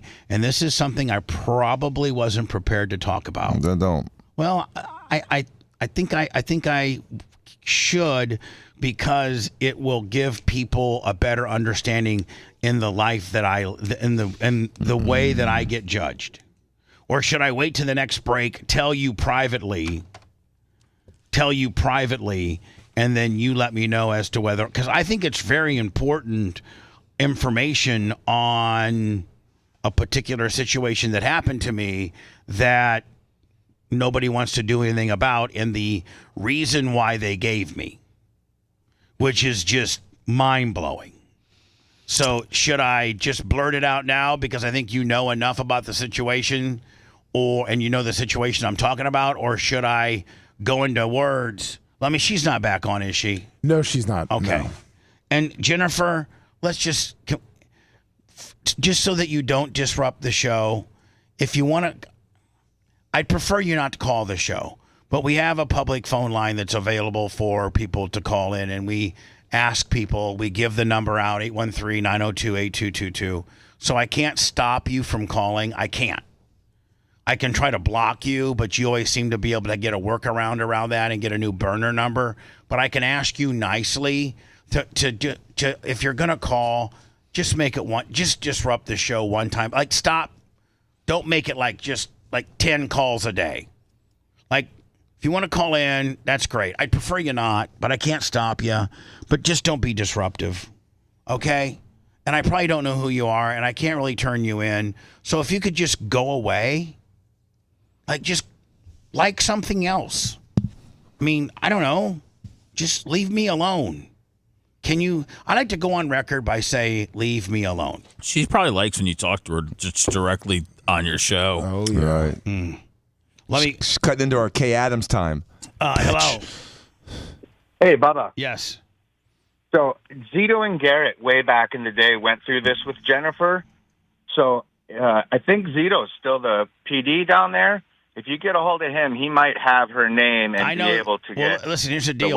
I know that because Zito and Garrett, Zito's always been my friend, and I know that she did this to another radio station, and they also participated on giving tapes to the authorities because she is like kind of a radio groupie bitch.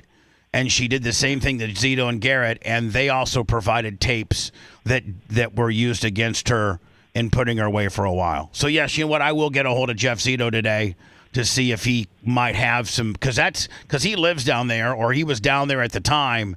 He might have some information that'll help me figure out who she is.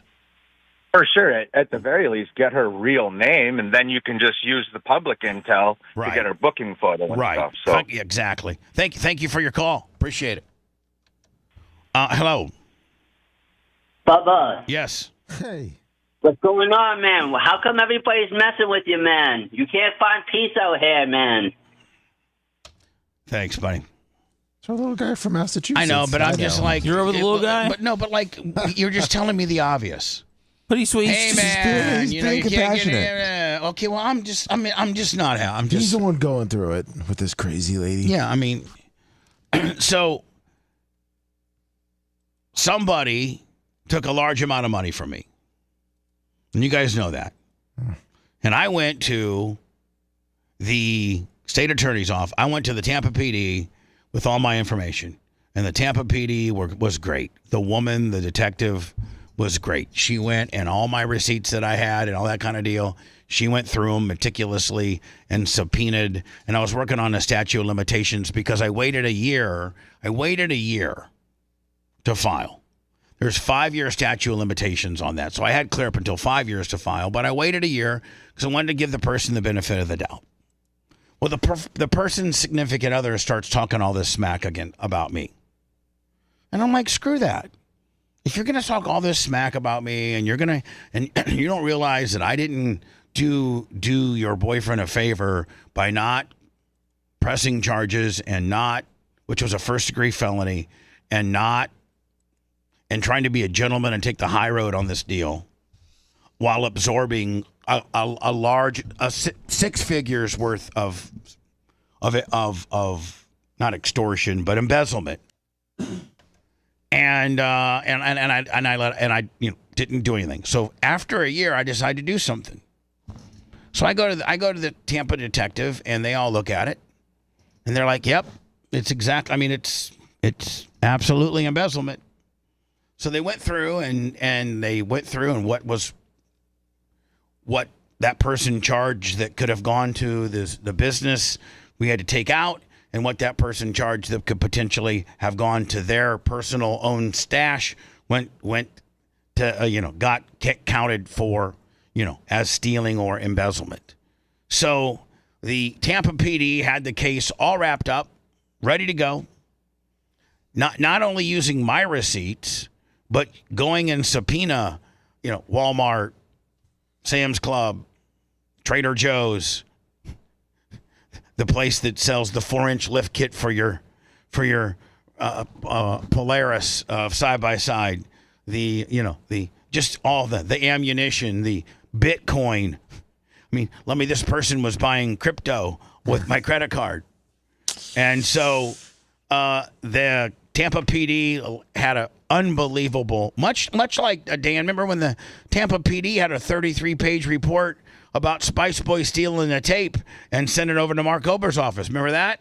Sure do. They had it all locked up. Detective Schlimmer said, had it all right. I mean, he's like, this guy did it. Let's arrest him. That serendipitously word that he used. Yes. So the Hillsborough County State Attorney, the current one who works there, surreptitious, worked under Ober and Pam Bondi. So I guess I'm still Bubba Clem in that office. They have it, and they keep it for 2 months. Now, the Tampa detective had it all buttoned up. They kept it for 2 months. They wouldn't return my phone calls. And then they finally send me this 5-page report, and they say, we're not going to file charges against this person. And do you know one of the reasons why they used to not file charges? Is because if you remember, Lummy, on his last day, I allowed him to say goodbye. Yes. It makes me want to be the absolute biggest prick to everybody, because it seems as though being a prick works out for you, but being a nice guy doesn't. And one of the reasons why they used, and I have it written down, I have the report, says if you were that mad about it, you would have fired him immediately upon discovering what he did, and you allowed him to work at your place for another 4 weeks. Yeah, because I was going through the data. And you also allowed him to say goodbye on the air in a friendly type way. A person that had just been ripped off to the tune of what you got ripped off would have never allowed an employee to go out gracefully. That's what they used. And they're like, no file. We don't think we could win in front of a jury. So when I say, I don't know if I could give the tapes to whatever agency that supposedly is in my jurisdiction, and somebody that's threatening to potentially hurt me or kill me. She never said she was going to hurt or kill you. That's the other problem. Not yet. That's why. Not Dan. Not yet. She hasn't. I understand that, but there has been people that have. Without a question, Bubba, and I've experienced that with you. But what I'm saying is as of this moment, no one's going to care that she found a piece of mail. And she didn't make a threat to you. So there's nothing to do. I'm not going to do anything. Even if she did, I'm not going to do anything. I am not treated with the same rights as the next person rolling around here did. And you still don't want to ever leave here? Well, my family's here now. My mom, my sister, and I love the area. I just have become, I don't know, like for some reason, I have become the blackballed bad guy. And I don't necessarily know what I did. Other than, I guess, things like, like as we're digging into the Hogan stuff, I guess that probably really pisses off the higher ups, and it just continues to be on brand. And when they can screw me, they do. I mean, Mike Calta being able to pie face Erica. And the Ed Broski, the state attorney for Sarasota and Manatee counties, comes back and tells Jay Diaco as he's representing Erica, you're lucky Mike Calta didn't file charges because she was the aggressor. When there's state statute that states if somebody grabs your stuff, you have a reasonable expectation of force to get it back. And if you're 108 pounds at 5'1" and you're reaching over a 400-pound man's shoulder to grab your cell phone that they stole from you, I think that's reasonable force, in my opinion. Charge out a size $20. Especially when that person took your phone to begin with, held it from you, erased stuff off of your phone, and then called you a dirty C to get the hell off and have you removed from the area. But it was the Bubba factor. Just like somebody who embezzled 6 figures from me and I allowed them to say goodbye. Instead of saying, Bubba the Love Sponge Show Friday, hey, Blitz won't be here on Monday because he ripped me off blind and he's fired immediately. Wasn't that... If I had done that, might have been in a better situation. What were you going to say? Didn't that white nationalist refuse to come out of his house when the cops went there? Yeah. He sent Anna out. Right. She spoke to him. And do you know what Anna's excuse was? She lied. Oh, Bubba gave him permission to do all of that. Bubba's on pills, and he forgets everything. Well, at that point, don't you think the prosecuting attorney would have come to me and said, what type of medications do you take? And I would have given it all to him. I would have said, here's my medications I take. And they'd be like, one person takes all these? Trying to be funny again? Or are you just trying to bury me more? I'm not trying to bury you. Well, it kind of is. kind of a burial, Dan, from my doctor. And we'll be back in a minute. If you liked that segment, then you'll definitely like the new redesigned BubbaArmyHQ.com. We'll be back to the Bubba the Love Sponge show after this.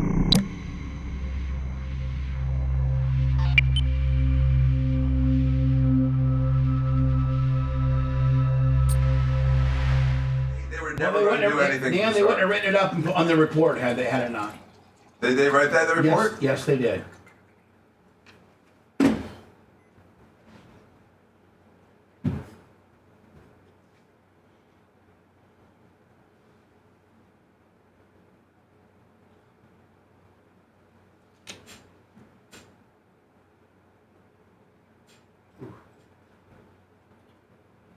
Jim 1231 300 bits. Thank you.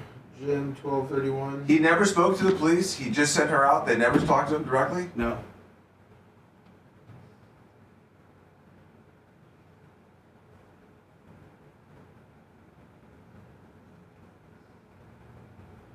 As well be. Did they even bring him for questioning? Sorry. Hey, good morning. Bubba Love Sponge show. How can I help you?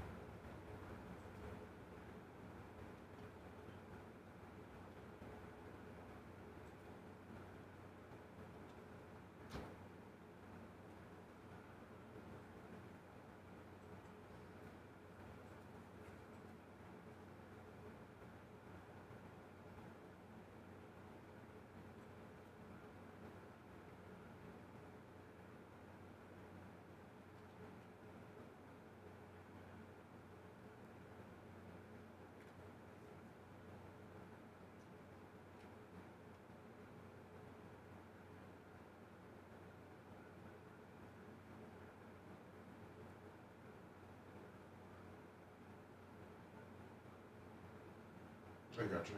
You wanna hold on for a foot. At least I got to talk to the cops about Blitz. That was fun. Okay, I'll let them know though. That's perfect. Thank you though. Thank you. Lummy. Yeah. Hi, man.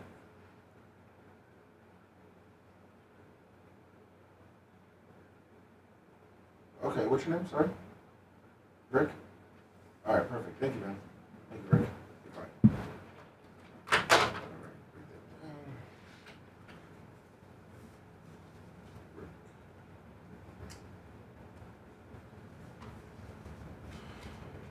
What's up, Felix? Good morning, FF Medic. If you self-identify as a piece of shit, never mind. Never mind. Oh, come on, Jake. Rick.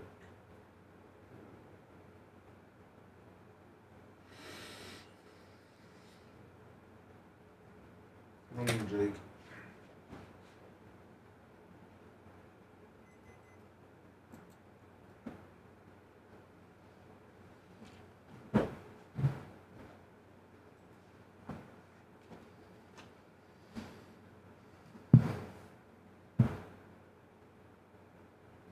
I want to start meeting more people on Facebook Marketplace. You want to start meeting people? Yeah, friends and stuff. Actually sells a good amount of stuff on there, and there's some crazy, like... Does she? She's dealing with the women. She doesn't make you go meet the people and sell it, does she? I've done it a couple times. Oh, boy. At least you haven't been raped yet. No, but she usually deals with women, and they sound like some old fucking hens.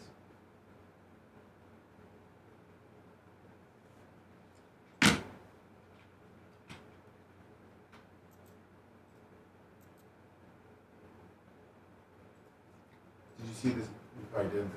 I'll send you the story about Facebook Marketplace. Send it.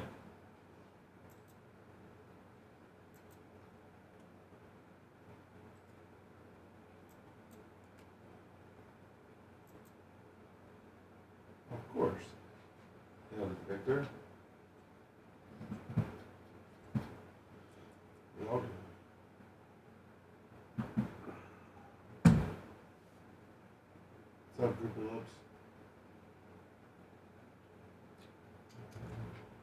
Blitz is a doomsdayer fucking virgin who wears army Crocs.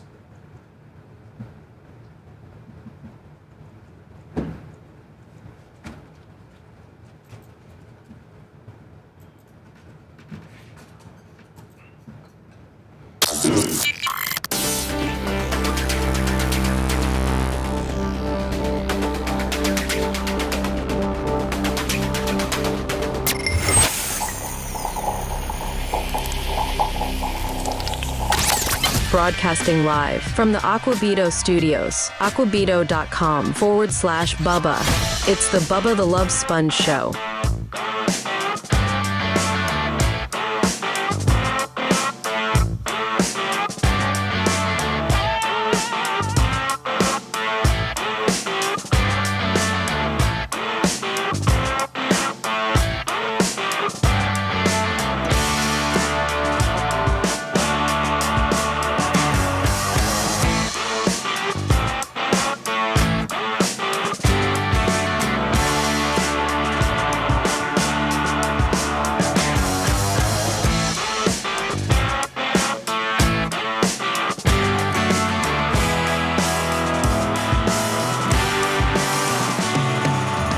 So, Lummy, we've been critical of the Hogan death since literally the day that happened, from the person that signed the death certificate to the lack of investigation on behalf of the Clearwater PD, to the lack of autopsy, to the lack of the medical examiner getting involved, to the lack of just them just saying he died of an old guy heart attack. Nothing to see here. Locking all 911 all the 911 tapes up. You have under the FOIA/Freedom of Information Act / Media Sunshine Act, have asked for all of what I just talked about and more, and then some. Asked for the initial police report. Asked for the body cam footage, police officer based body cam footage. Asked for the communications from the ambulance to the hospital, asked for the initial police report, and have been told no. Then we were told there's an autopsy. Then we were told there's not an autopsy. Some people have said that his body was indeed in the casket. I've heard people say that he's been embalmed. I think if he's been embalmed, Dan might be able to help me on this, but if he's been embalmed and has not yet been autopsied, what does that do to the autopsy? Well, it preserves the integrity of the organs, but it destroys the integrity of any toxicology. Right, which is probably what they're most worried of. They're not worried about his heart was 1/3 larger than a normal person's heart, or that his valve was defective or not, or that he was getting ready to start kidney dialysis, or that he had a trace of leukemia, or none of that matters. What really matters is what he had in his system that potentially could have slowed his breathing down and caused him to die. And when they embalm you, they literally replace your blood with formaldehyde, essentially. So I've heard that. Well, I mean, this is early on, I think. Is this early on? Well, this is what TMZ was saying, and then it shows like the clips from when you said it before. Police report in the case and other information suggesting that his death was the result of medical malpractice. Medical malpractice having to do with an injury at least. See, this is where I don't quite know if people know what medical malpractice is. And this is definitely in Dan's wheelhouse, but I don't think that, okay, let's say that his, what's that called? Phrenic. His phrenic nerve was severed, scraped, nicked, cut all together. That didn't happen any time relative to him dying. That happened at least 2-3 months. I mean, you'd have to look at when that surgery took place. The second surgery? Yes. You'd have to look at when that second surgery took place and when that event, when he went in for that procedure and the date of that procedure of when he had that potentially severed. Now, to go on then and to go on the road and to not listen to doctor's orders and be in bed for 4 to 6 weeks with what they call a Vegas brace, to be very gentle, as what Dan was stating was those screws are starting to set in and everything's starting to harden, and the plate and everything that they do within that deal is starting to heal itself while not being jolted and slept in an unfamiliar bed and in and out of private airports and airplanes and standing for 2 and 3 hours at a time to sign beer cans and what have you. I think that that's exactly what the doctors did not want you to do. So if they did sever that, well, how could he have been able to function? Like how would he been able, so you can't say while he's on the day that he dies. May 14th, they said, was his neck fusion procedure. May 14th. The second one? Yeah, the one. The corrective one? Yeah. So when you die on July 24th, 40 days. How can that be medical malpractice of something that happened 40 days ago that you had the ability to address 39 days ago from the time that it happened? I don't know that medical malpractice works that way. Does it?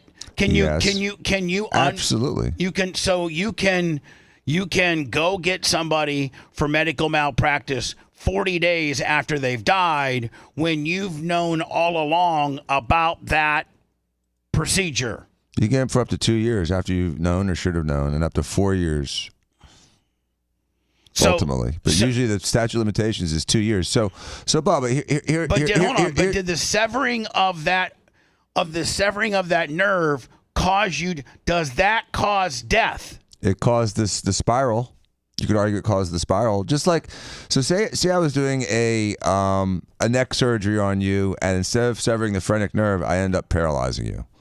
Well, you don't die from that paralysis, but you die, 6 months later from bed sores and complications from being paralyzed. Then yes, that death is still kind of associated with the initial injury.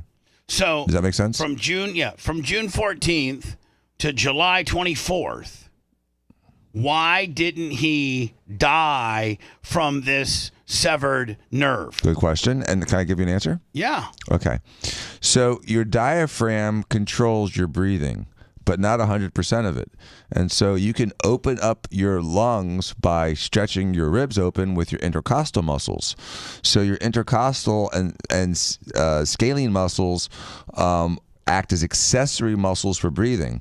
And your diaphragm is your primary muscle for breathing. So if you lose your diaphragm, the accessory muscles kick in, and so you can breathe, just not real efficiently. Okay. So if you've made it 39 nights of being able to breathe not very efficiently, one would think that night 40 would be the same way, unless, and this is just my theory, and I think it really maybe validates my theory somewhat, unless you've done something differently on that 39th/40th night that would potentially slow down your breathing even more.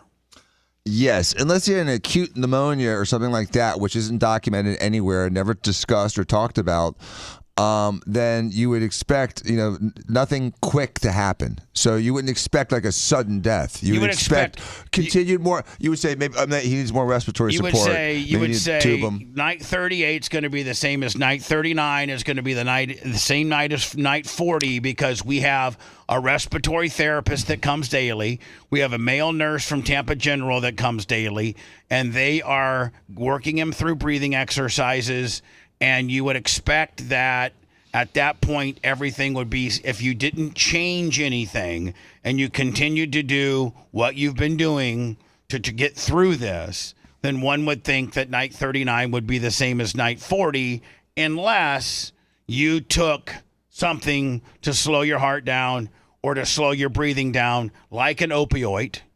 Mm-hmm. And that's the only difference of night 39 to night 40 is that you took a handful of opioids. Yes, because again, I don't think he was making a lot of progress, or he wasn't declining. He was just kind of petering along at the same level. You know what I mean? He was just kind of plateaued.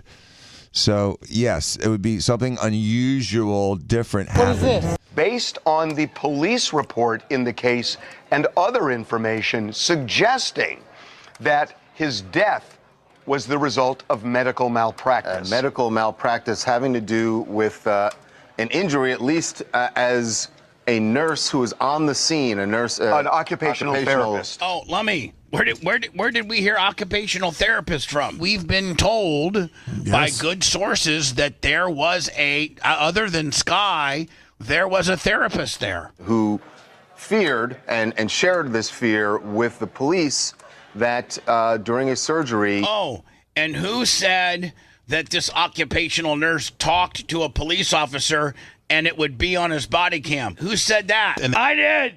They told us we can't have the police officer's body cam of him talking to the therapist. That Hulk's phrenic nerve had been severed. Does she say again? Hulk's phrenic nerve had been severed for 38 other nights. Mm-hmm. Say that there was a nerve that was severed during his neck procedure that caused all this? He was, we're told he was sitting in a chair. Correct. Oh, who said that? Did he die in his recliner? Did he die with a respiratory therapist there? But we don't know what the questions, status Bubba? is now. Yeah. Did he ever sleep in bed, or was he only sleeping in the recliner? Do you know? No, I mean, I don't know. I mean, when he was normal, when I knew him, No, he of was course, up in a bed. normal. No, I don't. I've heard that he hadn't been able really to sleep in a bed for a while. Sleeping flat was just he wouldn't be able to breathe flat. Right. Okay. Second question that I have to you and to the world is, why an occupational therapist? Occupational therapists traditionally help with like hand injuries. I don't know. Physical therapists help with like shoulder, elbow, wrist. I think it was a breathing. So is it a respiratory therapist? I think so. Yes. Not an occupational therapist. Yes, I think because occupation. Yeah, that makes more sense. Unless the occupational therapist was there's two nurses there, one of which was a breathing nurse, and maybe the other one was just a nurse to oversee it. I don't know, because you have so much money, you have two nurses instead of one, I guess. Yeah. I think they would go for an autopsy. Who's been saying that? The medical examiner should have been the least of what we got. Not to mention an autopsy.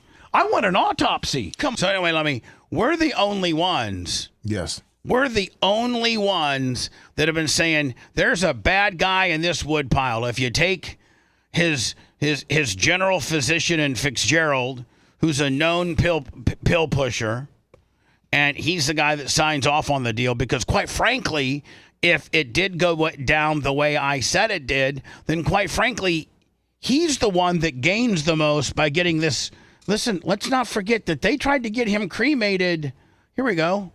This is actually an order of cremation. Am I not right? What's the date on it? Top left. No, let me. Is this the order of cremation? I thought I had that somewhere. Yeah, this is it. Is this it right here? Yeah, this is the medical examiner signing off so that they can cremate him. Yeah, and this is June 30th. June 30th. June 30th. So on June 30th, man, they were trying to get this guy burned up. Kevin Nash validates what I said. Actually, not what I said, what Dan said via the phone, I think potentially Thursday or Friday, and that was Hogan probably, maybe, potentially, we don't know it to be true, but we're guessing that maybe he said, I can't breathe very good. I'm never going to be the same. I'm never going to be the Hulk Hogan that everybody knows, where I can go out and say, let me dance with your brother, and cut promos and be, loud and boisterous and fun, and, host karaoke night down at the beach bar, and, travel to my 3 beach shops and be the co-owner of the United Wrestling Shoot Style Willie and this All-American beer. And maybe I'm narcissistic and vain enough to not want to be a vegetable, or, maybe Dan, if he wasn't going to be able to talk, I know that they probably hadn't started this process yet, but maybe he was going to have one of those voice boxes. I mean, if you, I don't think that paralyzing your vocal cords is something that can happen with any kind of throat surgery. Obviously a phrenic nerve injury is something that could happen, and is within the consent, and it may arguably be outside the realm of negligence. But it's definitely a misstep, and when you go back in an area that is, already been operated on, it's hard not to create some collateral damage. But the voice box thing, like that's if you lose your vocal cords. He did not lose his vocal cords. He just lost the ability to move air, to be able to project and move air. Right. And so when when Kevin Nash talked to him, here's what Kevin Nash said. He wanted to make sure, because he told Mel, he said, I don't think I'm going to kick out. Now, kicking out means making it. Like Hogan and I would be sometimes so messed up.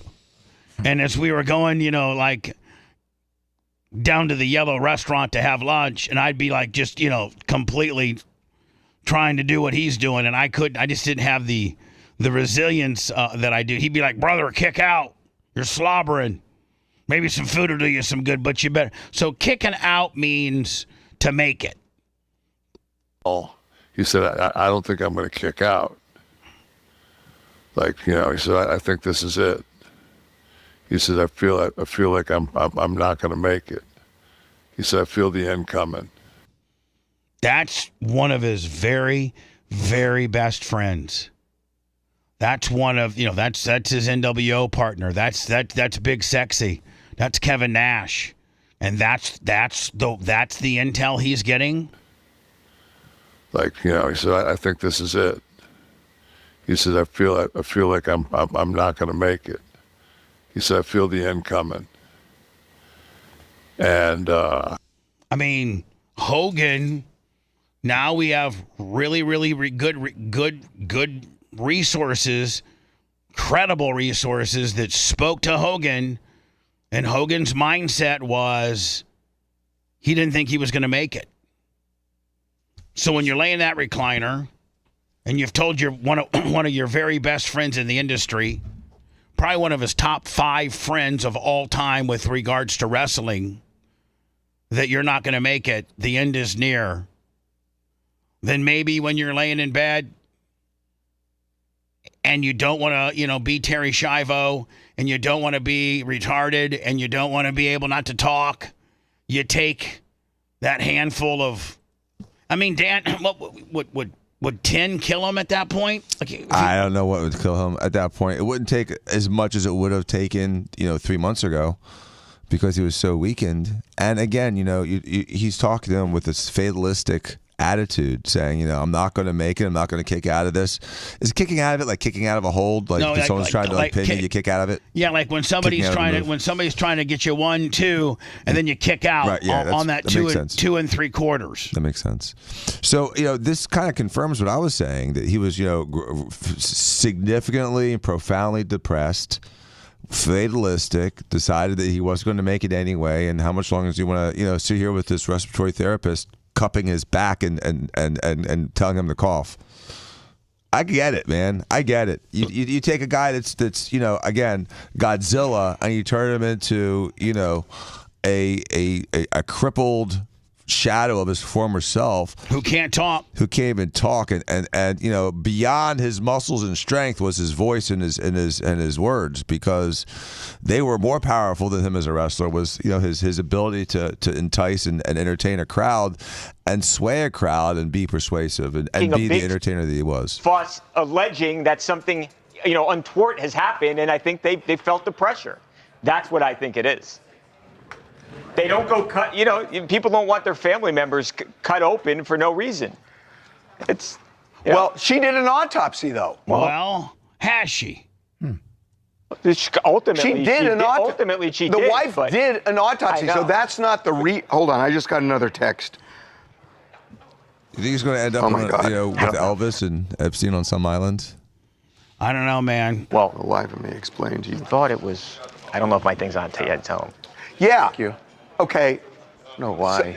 So somebody is telling me, who's connected to this, why did they never tell the medical examiner about the phrenic nerve being severed? Why didn't they tell the medical examiner that? Correct. And also And they did, according to what I just got. the concerns about the opioids too, correct? Here we go, Lemmy. Yeah. And where did T.I.? We're not catching any flowers from this. Like That's Edward. Yeah. No, I'm saying that Maybe we don't talk about that out loud right now. But yeah. Yeah, exactly. Nobody wants to talk about it out loud because it might be what really happened. That's a big deal. His podcast yesterday and talked all about it. Yeah, like I know, and I know Bubba talked about it. Yeah, but it's a big deal. Sure. Yeah. Did it kind of blow you off, Bubba? Is he the guy that was with the beard that's looking down? This guy here? Yeah, how he kind of was like, I was Bubba. Yeah, Bubba. It was Bubba. You know what? Maybe Bubba talking about it. Why wouldn't you use my history and what I've already shown? The data that I gather in this particular man's leading up to his death and therefore thereafter, why would you just blow me off? It is. I don't know why the police didn't suggest it or the ME didn't take it on its own. Well, I do. I have a theory based on a text I. You guys aware of the opioid claim? Yes, very much so. Yeah. Okay. So this is now, Dan, this is important because I think they finally start dancing with me, but I don't know, Lummy, that I'll ever get my flowers on the deal. Bubba talking Bubba about the Love Sponge. Yeah. Bubba the Love Sponge, which we explained is one of Hulk's best friends. Yeah, longtime best friend at the center of the scandal regarding the sex tape. He went on his radio show this morning or yesterday morning and basically explained that he believes that Hulk was addicted to opioids. We need to get this excerpt. Yeah. You know what I'm saying? And believes that at the time of his death, he's concerned that maybe Hulk possibly OD'd on opioids. And I will say. Now listen to this. Here's what's so good. Because Harvey actually doesn't bury me, but doubles down on the truth and kind of validates what I said. Without being specific, I have spoken to people connected with that family who have told me that this has been an ongoing problem with Hulk because he had so many surgeries, and I was told that there were points in his life where he got addicted and wanted to get off them, but went on and off. So that raises a whole other issue in terms of a death investigation that were opioids contributing to him stopping breathing. The only way. Boom. Exactly what we said. 100%, Bubba. 100% validating. An autopsy. Right. So Sky had this autopsy done. Well, we don't know that. So that's not confirmed? No. Independently. Really? She told us yesterday she doesn't have the results yet. She intimated that there's no results yet, or that she has the results, but she doesn't quite understand them. I think it's that. Again, the joke she used was, "I'm an accountant. I don't know how to read these kind of deals." So, who knows what the autopsy said? I mean, there's rumors that she got one. There's rumors that she didn't get one. There's rumors that he was embalmed, so the one she got isn't really effective, other than size of heart, condition of kidneys, size of liver, those sort of things. But toxology-wise, what they're relying on are the vials that were pulled while they were working on him in the ambulance. And in the ER when he arrived. So, right. I mean, they absolutely have blood. Someone's got blood. But do those get destroyed? They're part of his medical record, which the executor of his estate has access to. And law enforcement would have access to. Currently, but she says she will release them at some point, but she wants the totality of it all before she lets it go. That's at least... And now, meanwhile, all of this crap show, including me being able to armchair quarterback this, all goes away if the medical examiner had just done his job and given Terry an autopsy relatively soon after he died. And the stupid-ass homicide detective would have said, there isn't any foul play, but we're investigating this to its fullest. And instead of, remember, Lummy, that when we keep going back to the Clearwater kind of the blow off, the whole blow off deal where they just kind of blew everybody off here?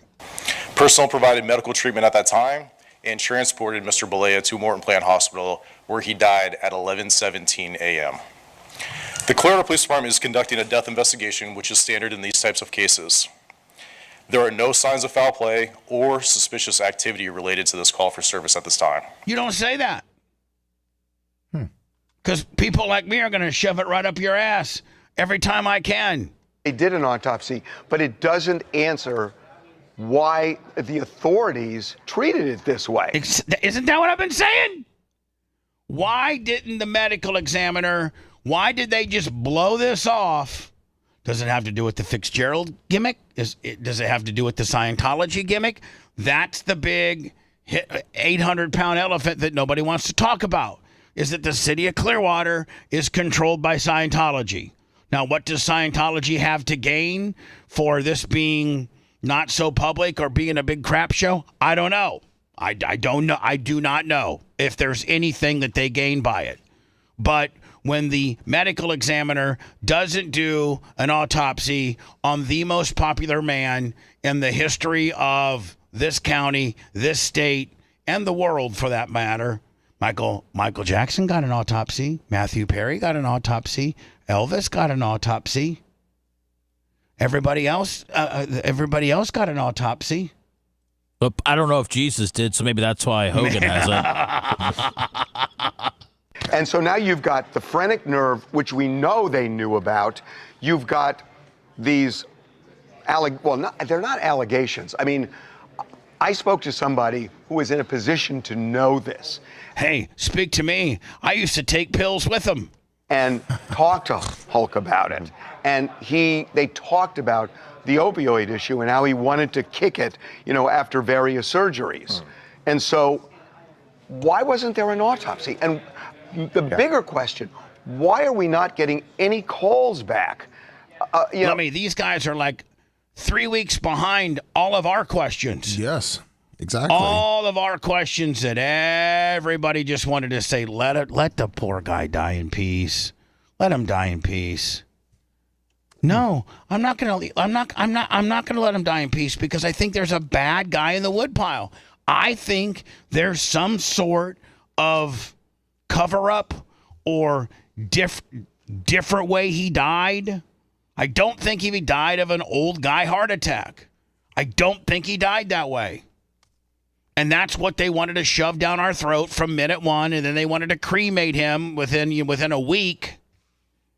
And there'll be nothing to see. The minute they cremate him, we're done. We have no case. From multiple, how many times did you call the police yesterday? Oh, man, at least a dozen, maybe roughly somewhere around there. And the police, they're playing hide the bad guy. Yeah, right? You saw the response I got from 2 weeks ago? Yeah. It's double digits. The same response that Harvey's getting nowadays. It's called half a dozen. Yeah. So I don't know. I don't know why. What are they investigating? Because they ruled it natural causes already, correct? Wouldn't be surprised if he died of drugs. So many other wrestlers died of that. Yeah. Because that's what the ME is saying. The ME won't do it. But see, that's the thing. They're saying it's natural causes, but if they say that, why is there a death investigation? Then there shouldn't be an investigation, correct? And because you've already ruled it as natural causes. And I don't want to overplay this because sometimes they do it this way. Yeah. But the detective who is in charge of this. Who, by the way, it's a woman and she's horrible. She's absolutely horrible. Is part of the homicide division. Right. Now, we're not saying it's a murder or anything like that, but they're taking it seriously. Yeah. They just won't explain it. I don't need to see this guy.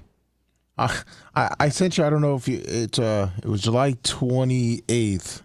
Dr. Dan kind of explaining it way early on with the different questions. The last one. Yeah. I thought June 18th was the day we never. How do you think it went down? In my opinion. Hold on here. And this is from where? What day? July 28th. July 28th. All right, so this is almost a month ago. This is 3.5 weeks ago. 3.5 weeks ago.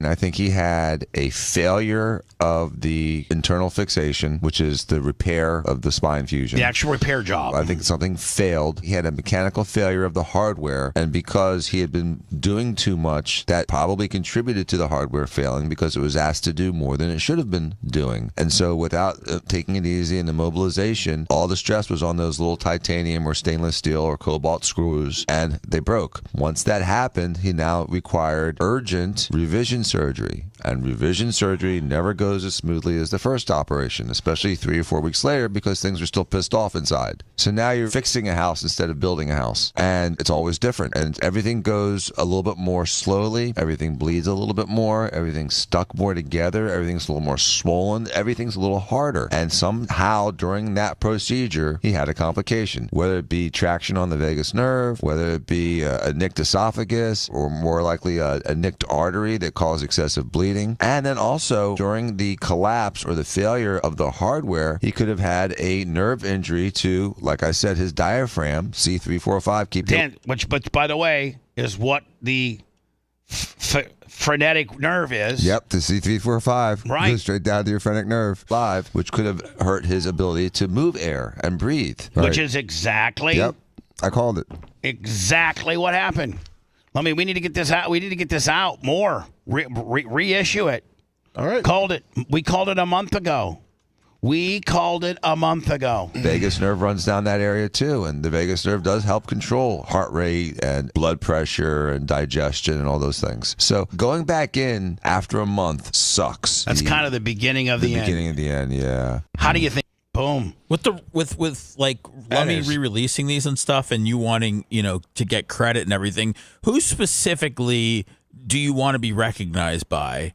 It can't just be these masses of unknown people. I could care less. Oh, Bubba, come on, man. I think anybody that reports it should be saying, hey, a month ago, the same guy that laid out how he died, also or laid out his health and how he was going to potentially die, also a month ago wouldn't buy there's nothing to see here.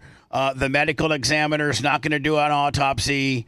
There's nothing of suspicion. There's nothing like that. He died of an old guy heart attack.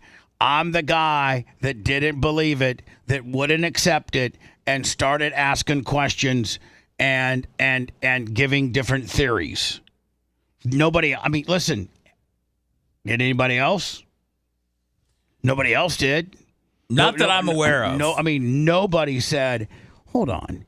He didn't die from an old guy heart attack. He died from something else.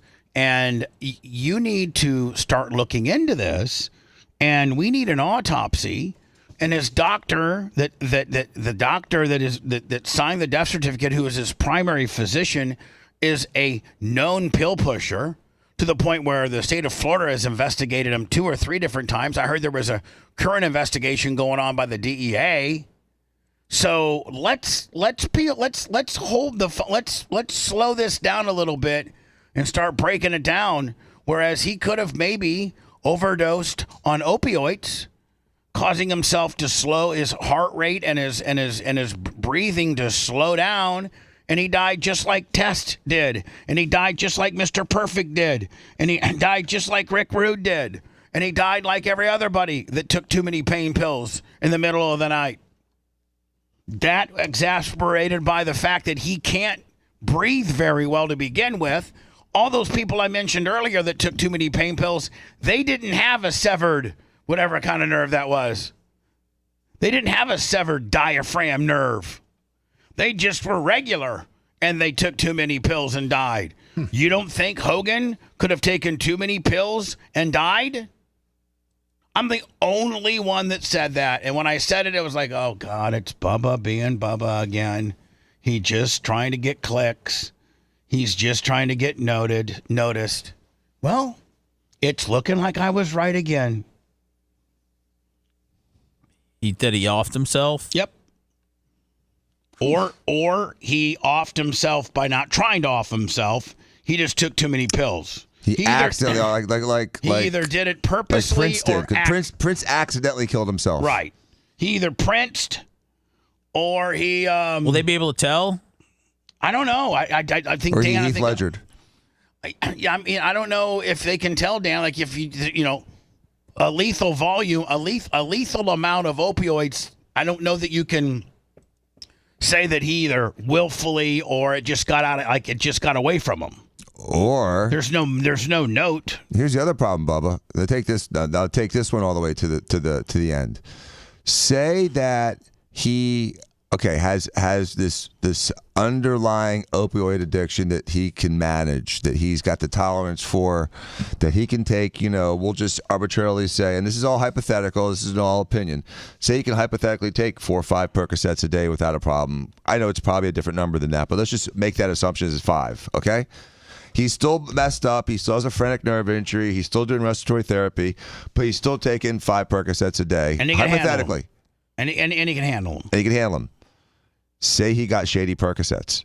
I've insinuated that. I've insinuated that he ran out of his real ones. He sent Ronnie down to Guido at the corner to get him 15 perks. Right. They may have been tainted. They've been stepped on. Mm-hmm. Don't ever take a pill that's not been from your pharmacy ever. Nope, not in 2025. It's too dangerous. I don't even care if it's a guy that says, "Hey, you want a Tylenol because you got a headache?" Not unless it's from my Tylenol bottle. Yes, you can't. It's like grabbing a drink that's been sitting out in a bar.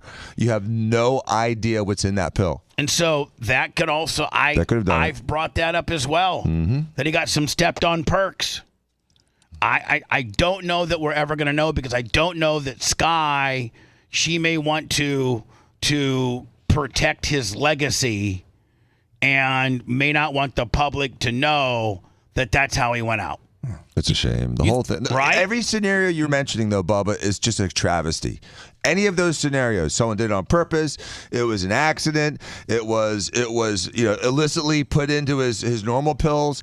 All those scenarios absolutely sucks. I feel badly for him and his family. None of it is good. And we may necessarily not know the truth because his family doesn't have to tell us. No, they do not. So we could be right. It really did go down that way. And Sky and his family are going to say, you know what? We don't want people to think of Dad that way. Do you think that Sky's going to get back into the dating circle at some point? No, I mean, why wouldn't she? Might as well. She's going to have probably $20 or $30 million. Yeah, she's what, she's 40s? probably the hottest commodity and all. I mean, Dan might want to try to go out with her. She's how old is she? Isn't she in her 40s? I think she's like 41, 42. She's in your wheelhouse. Be nice to date a girl that had more money than you for once. If you want a deep dive into the Bubba the Love Sponge show from the past, go to BubbaArmyHQ.com. We'll be back after these words.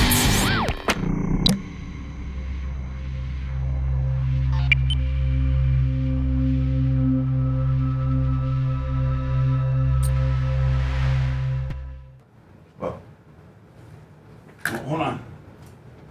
Oh, this. Oh, man. I'm good.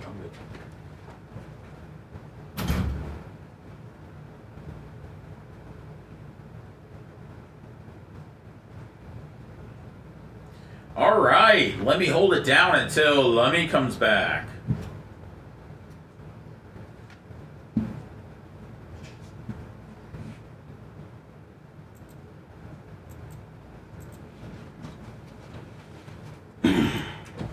Hi, bud. Hello. Oh, man. All alone. What's up, Robbie? Hope you're doing good.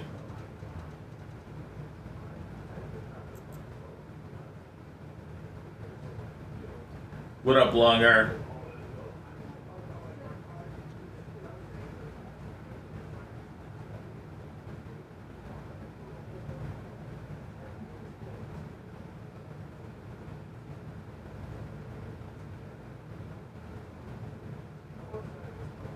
What up, Liz? I got you in the fantasy league. What up, Dirt Merchant?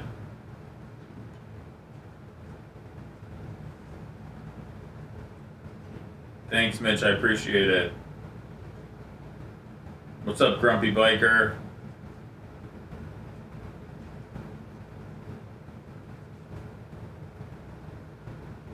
Is there tension in the room? I don't know. I'd say 0. What up, Johnny?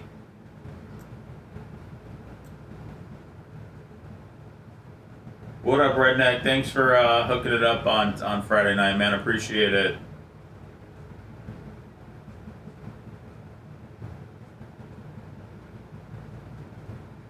What up, Jay? Thanks for calling on Friday night. Man, these motherfuckers better get back here. I need at least 2 minutes to urine, man. All right, let me go pee. I was holding it down. Sorry. No, you're good. You're good. No one was in here, so I wanted to try to. They're sprinkling a little bit out there, so be careful. It's sprinkling? A little bit, yeah. Oh, fuck! What's up, everybody? Oh, what's up, Bob Gripper Bob? Oh, man. Yeah, peanut coffee can. What's up, Mitch? The Mark?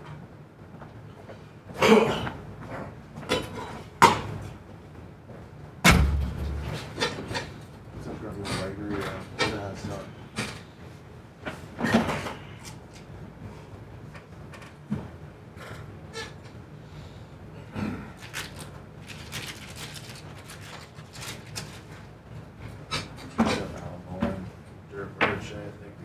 Good morning. Good bitch.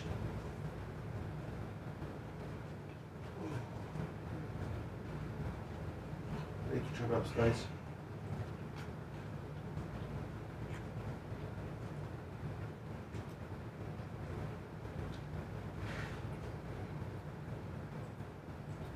He's over into Scanning Powers.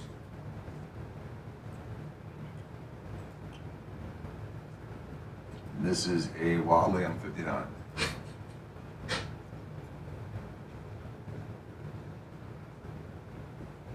The knot 420. Same here, buddy. Oh, nice. My legs lives in a storage shed. You're using a 4th gen roofing. Nice. Subject longer. 8 hours. Over windy. Let us know how that goes.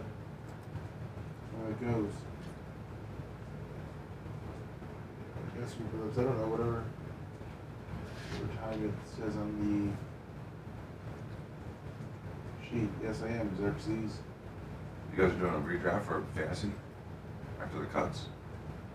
Did they do that? No. Listen, the draft is at 8 p.m. It's a later. It's just draft team. Just a draft team. After everything. Flag football. Yeah, fantasy. It's their first draft.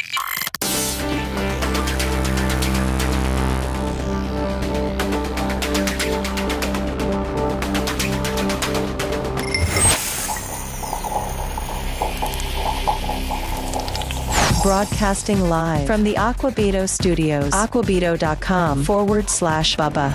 It's the Bubba the Love Sponge Show.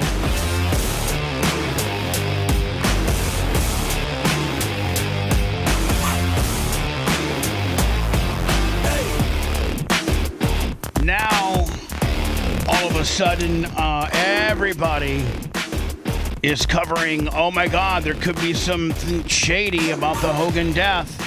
I mean, Lummy, you got Law and Crime that are now making pieces of it. Hogan, when the wrestling giant died, we believed this was just a tragic natural death. But now, based on statements coming out, including from the local police department. This is the Law and Crime channel. We have to talk. We have to ask, is there something else going on? Let's try to figure it out. Yeah, there is something going on. You know what happened? Hogan took too many pain pills that night that slowed his breathing down, inevitably killed him. Now, there's a couple different things. That's your theory. That's 100% my theory. I don't know it to be true. Word on the street, rumor has it. Now, did he take him on his own accord, knowing indeed that 10 would kill him? Or did he take them just on his own accord, normal amount, and they ended up killing him? Or did he run out and he asked Nick to go get some gimmicks from his boys and he got some stepped on perks? And stepped on perks nowadays, unless you get your opioids, which are a very volatile, which is the most volatile pill you can get at your pharmacy. That people like Dr. Dan who work on people that have been cut from hip to hip might get 12 of them. I mean, some of the most aggressive surgeries Dan would do, like a tummy tuck and a breast lift and all types of liposuctions and all. I mean, that girl who is going to be in excruciating pain and have blood grenade drain tubes, she might get 12. I mean, that's the extent of it. And if she would happen to be more, she's going to have to come back to Dan in his office, show where she's hurting, and Dan at that point will give her a few more, 2, 3, 8, 6, something like that. I usually give a little bit. I mean, I give closer to 24. I give closer to like 30, a little over 30 now. But I used to give 60. Right. They cut that down to there's these the calculations they make, and so I also have to write like acute pain exception. I have to do all these like qualifying things. I have to look it up on the E-Force to make sure they're not getting narcotics from somebody else. And yeah, so I mean, it's a big deal. It's a big deal. They really regulate narcotics So now. Hogan died. I mean, I'm telling you, in my opinion, Hogan died from either his opioids or ones that he got from somebody else that were stepped on. Now, here's the bad thing about it is, even if our theories are true, we may never know. The family doesn't have to release that. They could just say, oh, nope, he died. As reported, old guy heart attack. The Sidebar, presented by Law and Crime. I'm Jesse Weber. It was shocking when Hulk Hogan passed away last month, right? July 24th, at the age of 71, this legendary former 6-time WWE wrestling champion. But now, the details surrounding his death, this apparent ongoing investigation. We're the only ones that called for it. You sure did. Everybody else just sat there with hooks in their mouth, just taking it. To his death, honestly, I don't even know how much more shocking you can get, because we're going to talk about what is coming out right now, including a statement that we got from the police department. So let me go through this. Remember when the police department first said nothing to see here, no shady activity, no yippee-yo? Which is why the medical examiner did not do an autopsy? Apparently, Hogan, real name Terry Bollea, stopped breathing at his Clearwater, Florida home. And authorities arrived after a By the way, Mario Gonzalez, 25, Lummy, the blizzard was the bomb.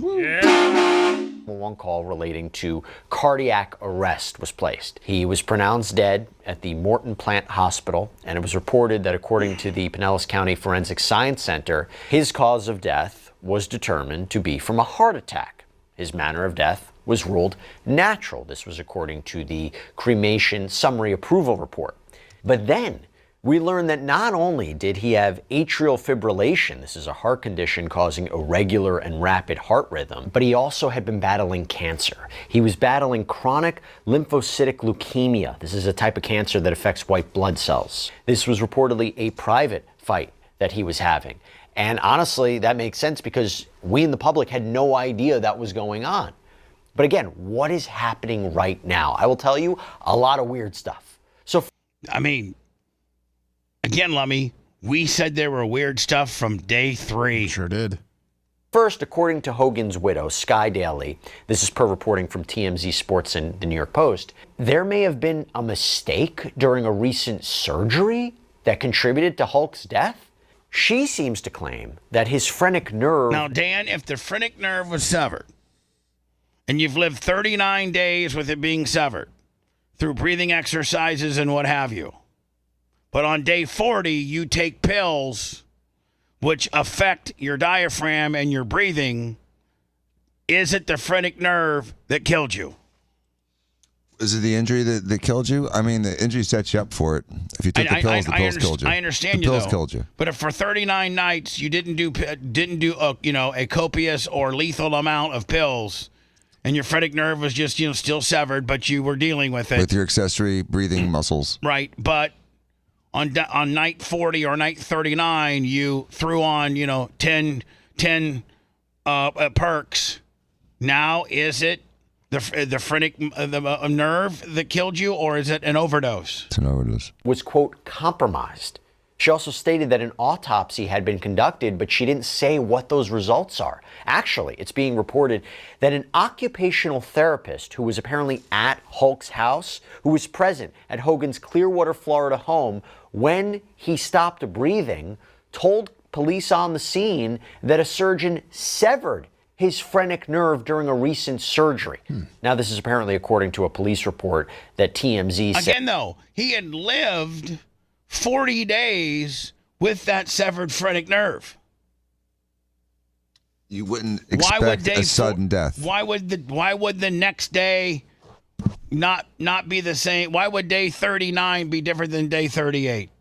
As is on, quote, lockdown. So TMZ is indicating that police had conversations about what this therapist allegedly told them, and that is captured on body camera video that hasn't been released. The same body cam video that Lummy has every day since June 25th asked for. July. Yeah, sorry. Every day since the day after he died, we've asked for everything. The initial report, the body cam footage of police officer talking to occupational/respiratory therapist, the 911 call made from the home, and then the radio communications, the medic communications to the hospital. We've asked for the initial report. We've asked for it all. And in the beginning, they were just saying that it takes time to gather everything, and then everything started changing a couple weeks ago. By the way, just so everybody knows, this phrenic nerve, according to the Cleveland Clinic, it is very, very important, and it controls your diaphragm, essentially your ability to breathe. According to TMZ, quote, our sources say Hulk did not have a chest-clenching episode before his passing. Rather, he merely stopped breathing. Which is far different than what the death report really, right? Far different. We're told it was his wife, Sky, who sounded the alarm when his breath halted. And that's when the 911 call was made. So as you're trying to process all of that, then you go to what Hulk Hogan's estranged daughter, Brooke, has come out and said. Because it's being reported that they hadn't spoken in 2 years. She didn't attend his wedding. She didn't even want to be in his will. She also apparently didn't attend his funeral on August 5th, but chose to honor him privately with her husband and children, although you will see she's trying to correct the record about a couple of things. However, since her father's death, she has been quite vocal. In fact, it's being reported she offered to pay for an autopsy at one point, saying, with all of the speculation and uncertainty of my dad's death, I want to personally offer to pay for an autopsy if that's what it takes to get it done. My dad's dignity and legacy deserves it. And she announced that her father's cremation would actually be delayed because there were questions surrounding the care that he had been receiving, saying, I'm glad to see that my dad has not been cremated and that Sky is waiting because of family questions. All right, so this is definitely a story that we wanted to bring to you, and the reason we can do that is because of the amazing support that we get from our sponsor, Morgan & Morgan. So, I mean, two things. It's going through. Can I bring something up real fast to address what he just said? Absolutely. So, the three things that acutely kill you. Okay, an MI, heart attack, myocardial infarction. That's what you do, grab your chest. That's old guy heart attack. Old guy heart attack.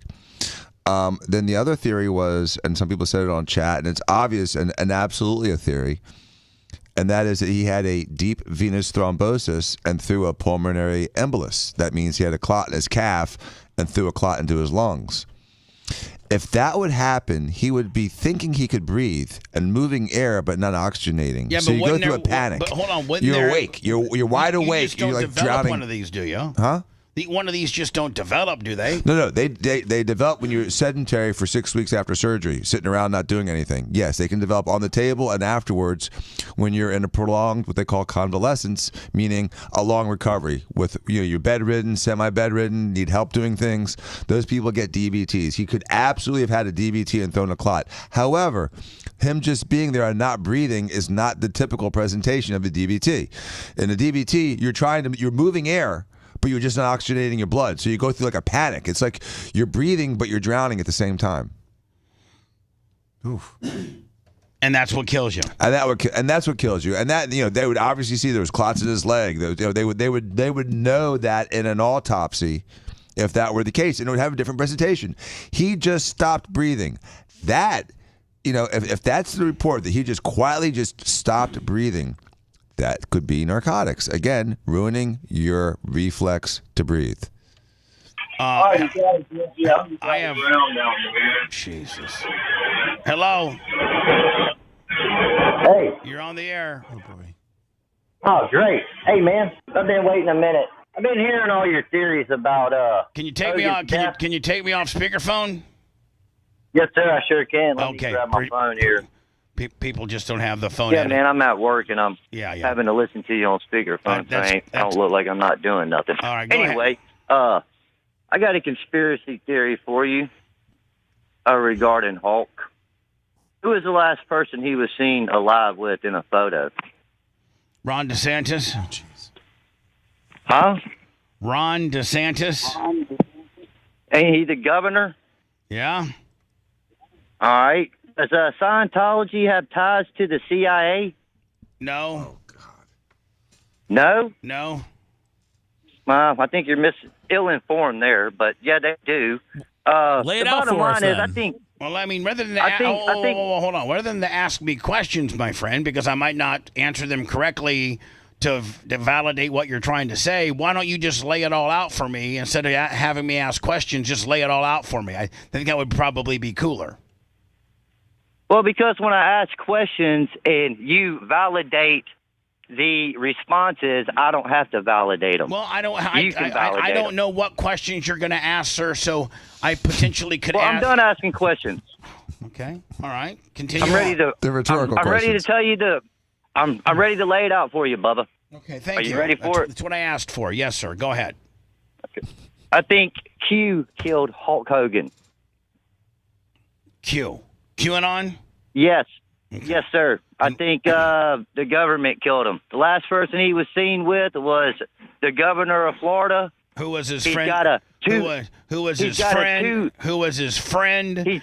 And who was who? Oh yeah, hold and on. Trump was his friend too, right? Who the governor was born in Dunedin and grew up being obviously a Hulk Hogan fan. Probably saw him many a times while growing up. I think that I think your opinion is absolutely stupid. Yeah, and JD Vance killed the Pope. I'm not done. I have more to it. Okay, go ahead. More stupidity. All right. His wife of 24 months has total control over everything, correct? Right. Okay. For 24 months, you don't think that that's a little bit odd? Just a little bit? And you want to believe in a conspiracy that the doctor clipped some little muscle in his throat? Or you want to believe a conspiracy that he overdosed, Kevin? He overdosed and the guy clipped his neck. Yeah. And all this other BS. Sir. And I'm telling you, all that's BS. Sir. You're the one who's been saying. God, why are people so ignorant? He's on your side, I think. I mean, like, is he? Yeah. Oh, yeah. No, he's not. Oh, yeah. No, he is. He's just being. He's been thinking about it more than Bubba. Did you hear? He's got theories for days. He's just so The ignorant government about did it.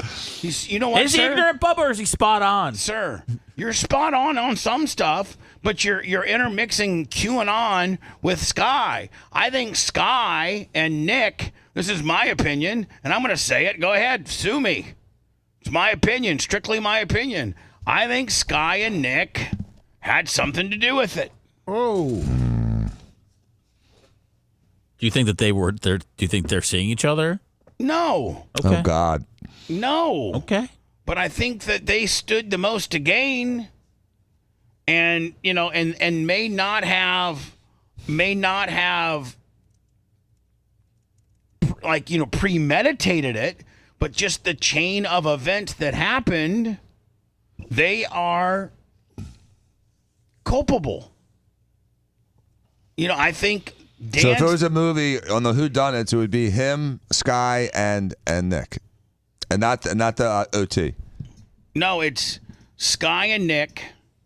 I think Nick went out and got him some gimmicks because Hogan ran out, and Fitzgerald probably knew I can't be prescribing 20, 30, 40, 50, 60 perks like I used to, because I'm sure he's a smart enough doctor, Dan, to know that if his diaphragm nerve has been cut and you take too many of those, I'm sure he's been a doctor for 30 plus years. And he knows from past experience how overdosing someone with narcotics can be detrimental. Right. So he backs off. Hogan runs out. Doesn't like to take no for an answer. Hogan goes through the 30-some days that he had a few gimmicks. Nick, this is strictly my opinion, 100%, goes out and gets him some. They've been stepped on. Hogan takes what he usually takes. It makes him. It kills him. And him and Sky probably isn't necessarily in on that side of things. But maybe she's in on trying to cover Nick's ass. What about the whole Hart thing? Jimmy Hart. Could he have slipped him something? No. Could he have said, hey, Jimmy, I need you to get me this, and this because I've had enough. I'm not kicking out of this one, brother. And all of a sudden he gives him, he is an enabler too. Jimmy didn't travel in those circles as much as Nick would have. Okay. Nick, and this is just strictly my opinion, Nick could have got those type of stuff better than Jimmy. Okay, just hypothesize it, just because you're trying to leave no stone unturned. And if you leave no stone unturned, I mean, those are the people, he was bringing up DeSantis. Jimmy Hart's another person. Another person who saw him in the last 24 hours. I think. Who else saw him in the last 24 hours? Could have slipped him something. Eric Bischoff. Because Bischoff, the kind of guy that's his go-getter. If I'm the cops, I'm talking to Bischoff. I'm talking to Sky. I'm talking to Jimmy Hart. I'm talking to Fitzpatrick or Ronnie, Fitzgerald. Ronnie. Fitzgerald would have been my first visit. I'm looking at his medical records. When's the last time he had prescribed, and by what type of amount? What were the directions as far as taking them? Hello. Protection. All right, go ahead. You're protected. Let me make sure you're protected. My machine. You should be protected. Say hello. Just say hello. Hello. All right, you're protected. Go ahead, sir. So I wanted to say, I'm sorry, I'm trying to pull my thoughts together here because the last caller melted my brain. Yeah, me too. Me too. I'm like, come on, buddy, get God. on. Let me pull myself together here. So I agree, as you know, this is Fire Marshal Bill, with you all on the Fitzgerald and the overtaking of gimmicks and that possibly happening. What I wanted to throw out for Dan, Dr. Dan, sorry, which you kind of touched on a little bit with the DVT and embolus, is the other thing I was thinking is he possibly could have stroked out. Don't you think that's a possibility, Doc? Well, he could stroke out, but I mean, anyone can stroke out at any given time. You would say, well, what was the source of the stroke? Was it a dry stroke? Did he have thrombosis, or did he have an embolic event from atrial fibrillation? Now, it did say he had a history of AFib, right?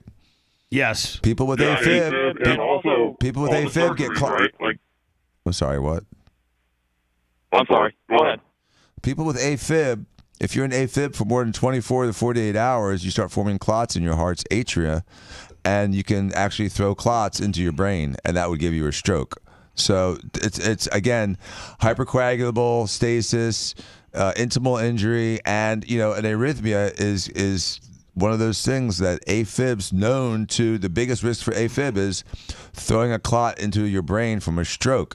The DVT is a different system. It throws it into your lung, and you don't get to breathe. It goes into your pulmonary artery. Right. So he had two things at least that we know against him. He had AFib, and he's had multiple surgeries, which also could have made him throw a clot. So he could have had a stroke, could have had pulmonary embolus, absolutely could have had a stroke. Yeah. I'm just throwing that out there for the show, but Bubba, you know my history, and I agree 100% with you. I think he took too many gimmicks. Where he got them and what was in them was another story. And if he ran out of a prescription from Fitzgerald, I am more in shock than I am from whatever the last caller said. Yeah, I mean, and the thing about it is, we may never know.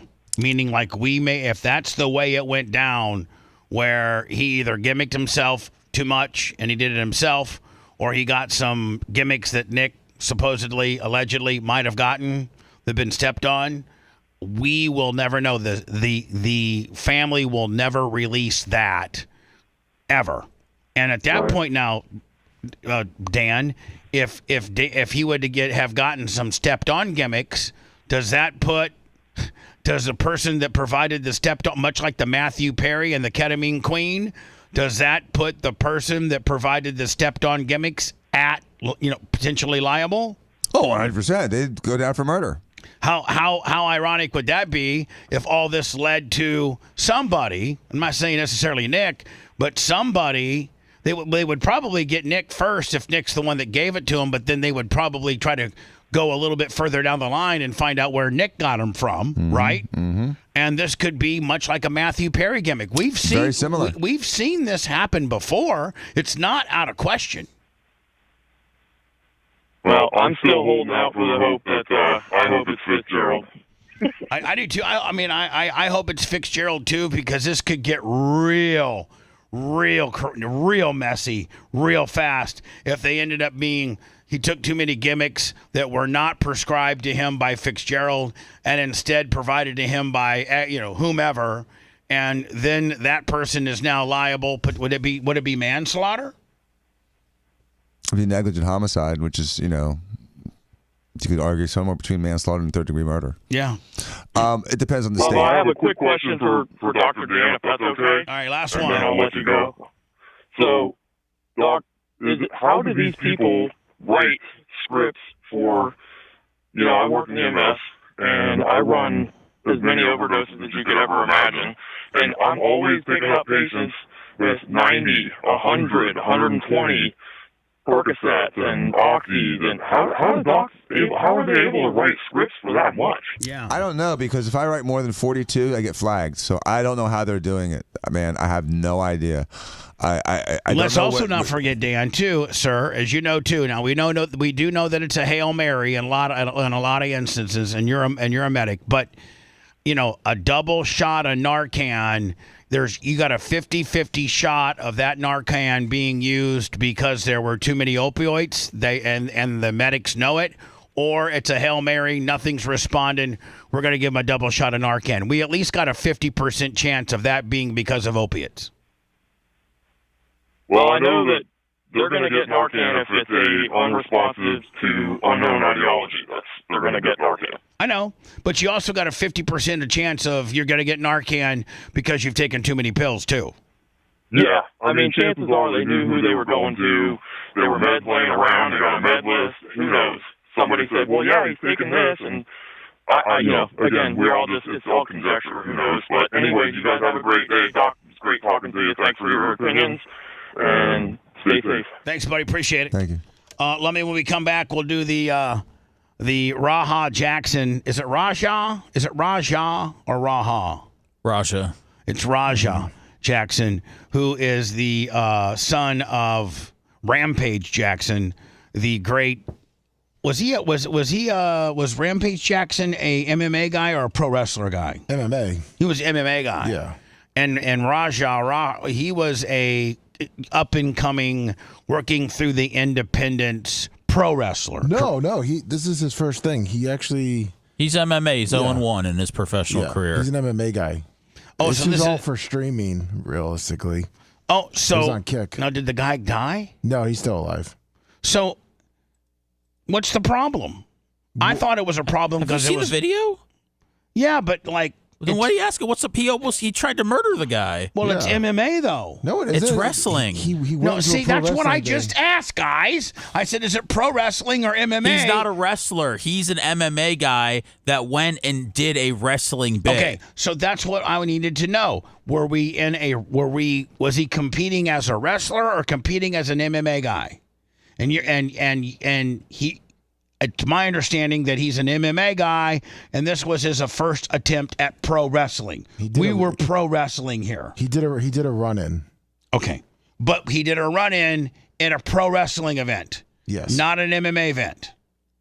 Correct. Correct? Yes. So he was doing a run-in as a pro wrestler, not an MMA guy. Yeah. Okay. You're listening to the Bubba the Love Sponge Show. If you want 24/7 on-demand Bubba and the crew, go to BubbaArmyHQ.com. The Bubba the Love Sponge Show will be back after this.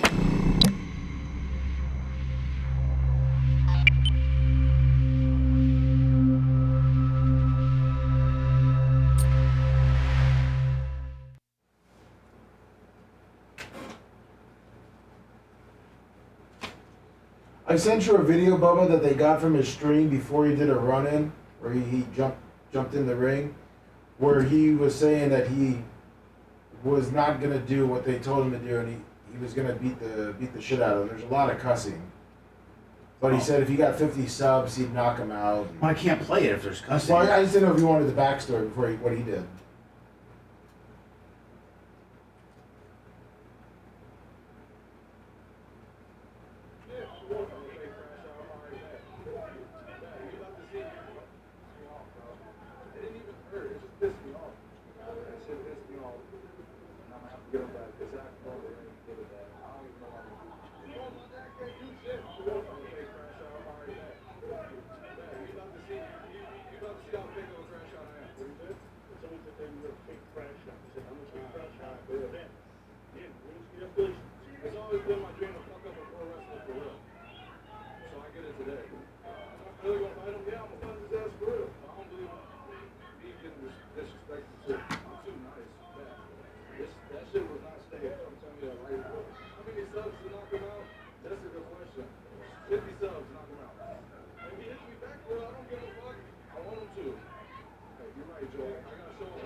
Temporary.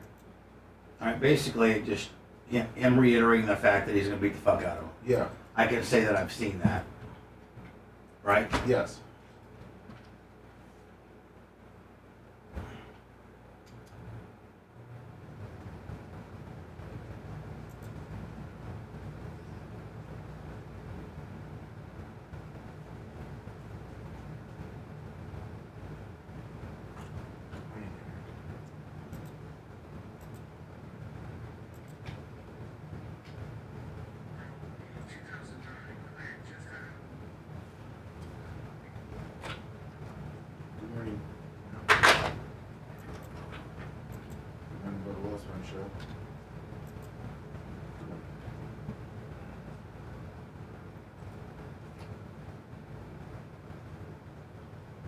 Okay, what's your name?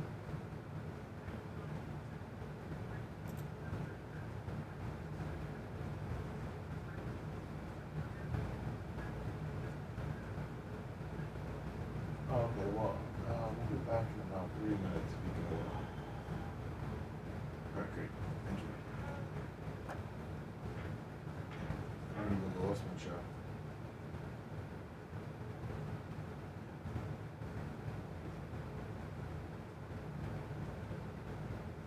We'll be back in about 3.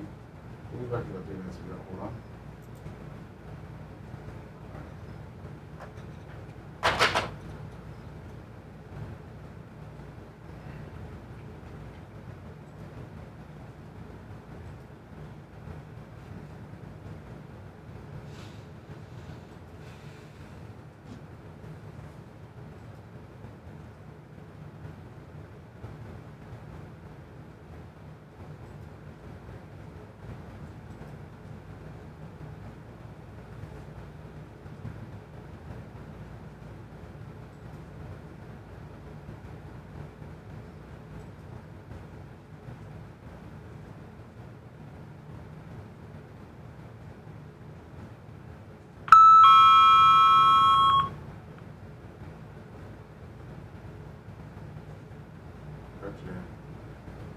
About testosterone therapy for what? The hood stuff. Very elevated democratic eating that thickened blood. Could that play in the hysteria of the clot? Maybe. You can't coagulate.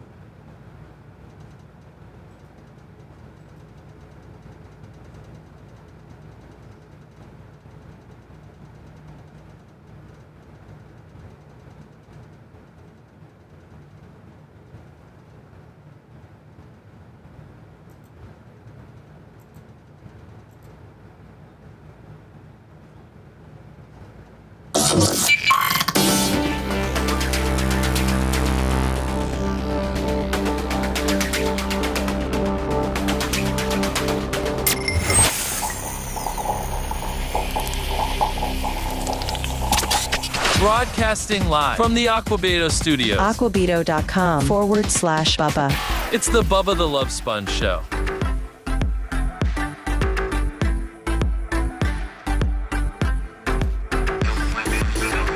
So we're going to get into this RaJa Jackson deal. He's an MMA guy, but was asked by this wrestling federation to do and if I'm wrong, you guys correct me. Just the way that I understand it is that he was asked to do like a run-in during a pro wrestling event, and at that point, you're supposed to work as a pro wrestler.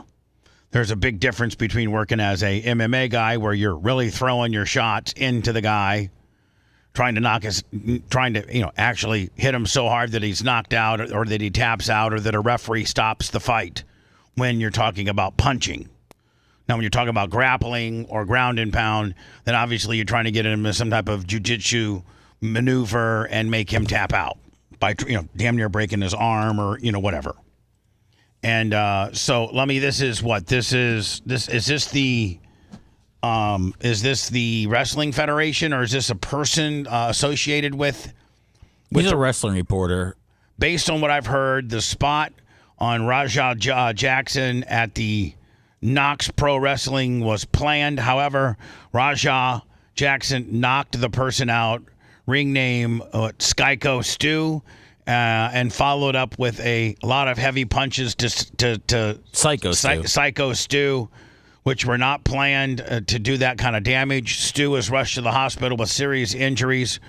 We're working to find out more about Stu. Keep him in your thoughts, please. This is what happened. And so this is an independent wrestling. There's a bunch of these all over America, and they do little regional deals. And now this is RaJa after he's already got into the ring, correct? Yes. And this is the Syko Stu guy. Yeah. Right here, who I'm assuming won or beat up a guy, and then Jackson comes in to give this guy the good news. The match wasn't over yet. So it's a run-in. Yeah. It's a run-in deal to cut off Syko Stu, because Syko Stu's probably putting the boots to the one guy, and RaJa Jackson is there to stick up for that dude. So RaJa comes in, and he's supposed to just, body slam the guy, maybe throw in a few, that'll learn you in the face. But when you throw a wrestling punch and you're trained, you know how to do it. Much like Mick Foley did it to me. It looks perfect if you know how to do it. Yep. Or, you can lay him even in a little stiff where you're kind of hitting a guy, but you're not. The thing is that he wasn't wrestling. He went to murder this guy. Yeah, he did. It wasn't like a botch or anything. He went to go into the ring because this guy is a psychotic animal that needs to be put down, and he went to murder this guy. Right, and he did not use any type of wrestling technique or training at all. He went right to MMA. Right, pretty much. Like, yes. He did not try to pull back his punches. He went to hurt this guy. Murder the guy. And there's excerpts of him watching different matches and things like that, editorializing, that I cannot play because of the language. I could potentially play on the after show, or I should say the uncensored show today. But this guy had the mindset. Seth is right. This RaJa Jackson's mindset wasn't to do a run-in, pro wrestler style, lay the boots to the guy, get the hell out. This guy's mentality was to kill him, beat him to a bloody pulp. And you can see the difference between a guy that's a wrestler and a guy that is an MMA guy. Let's just start with that. He got knocked out here. Yeah, so let's just start with that. When you go to body slam a guy, you get them going in that direction, and then you kind of just hold on to their legs to guide them. You don't try to absolutely drive them through the mat. And if you can listen, his being on his toes shows you what his mentality are. Yep. When you're on your toes, you're trying to put as much leverage down as you can. Now, if you're a trained wrestler, what you do is you're going to do a body slam like this. You get his body, his natural inertia to get going. Once he lets go of your waist, that's the indication to go. You get his body going, and then you literally hold his thighs and try to kind of help him a little bit. But this isn't just. He's not trying to wrestle at all. No, I know. That's what I understand. I understand what you would do if you were wrestling, but he went in there to fight him. No, that's what I'm saying. That's what you got indicated when by you see him start to right. It becomes very unsettling. You can tell that he's not in there to pro wrestle because a pro wrestler would be flat-footed and trying to take care of the guy, not on his tippy toes to drive the guy through the mat. So just early on, you can tell the guy's intent just by his being on his tippy toes. This guy's not trying to, it's called taking care of the guy. This guy's not trying to take care of the guy. He's trying to hurt him. He is trying to hurt. Going back as early as just his toe placement is all wrong. This toe placement is to kill a guy. Now at this point, the guy's knocked out. He's knocked out. Now if you're a pro wrestler and you can see that the guy's knocked out right there, which you can, then you just cover him with your chest. 1, 2, 3. You sputted the guy so hard into the mat that you get a quick cover. 1, 2, 3, and then you gracefully get out of the way because he needs medical attention. That's what you do if you're a pro wrestler. Right, to wrap up as fast as possible so the doctors can come in. Right, you sputted him too hard on the slam. Now you get a quick cover, 1, 2, 3, and then you tell the referee, I think he's in trouble. And the referee comes and gets the medical people out, and not this guy, not this asshole. This asshole goes right to the prone on top of your chest position and just starts bringing 12 to 6 straight shoot style MMA punches. Look at that one right.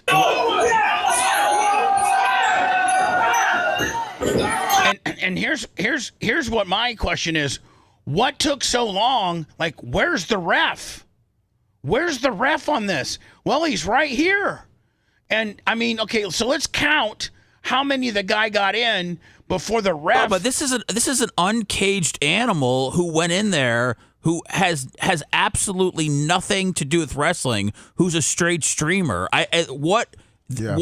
Nobody knew that he was going to try to murder Syko Stu. I sent you the 2 videos before this when it was outside where he says he got offended because they were trying to set up, something with him. The ref couldn't pull him off, and a bunch of wrestlers can't pull. Yeah. It took 6 guys to get this guy off of him. Of course, we're buffering. Of course. God damn it. I sent you one where the guy does a wrestling move. I wanted to see this. This is the best shot right here. Yeah. This is by far the best tell-all of all. 2, 3,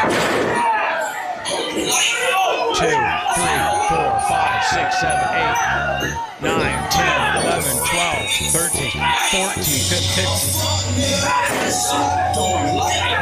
I don't know what the outcome is, but I hope that the agency, the police or sheriff agency, that this just jurisdiction, that they have arrested this guy. Not yet. For attempted murder. Nope. They haven't yet? Nope. It's LA. It's LA.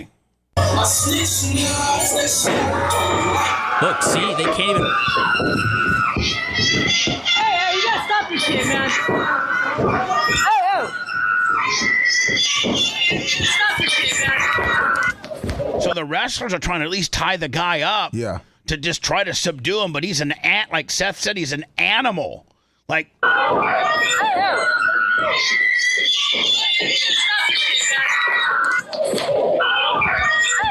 Now the Syko Stu guy, he's in the hospital, correct? Yes. He's in the hospital.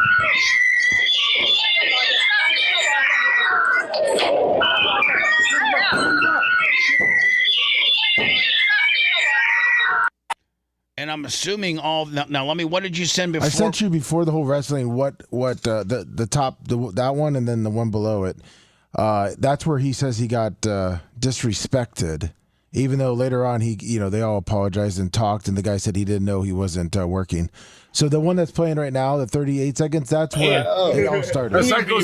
No. All right. So is this before or after? Way before. This is way before. Yeah. Way before. This is where they set up the match. Syko Stu. Worried about Syko Stu. Syko Stu. What? You don't know me? Hell no.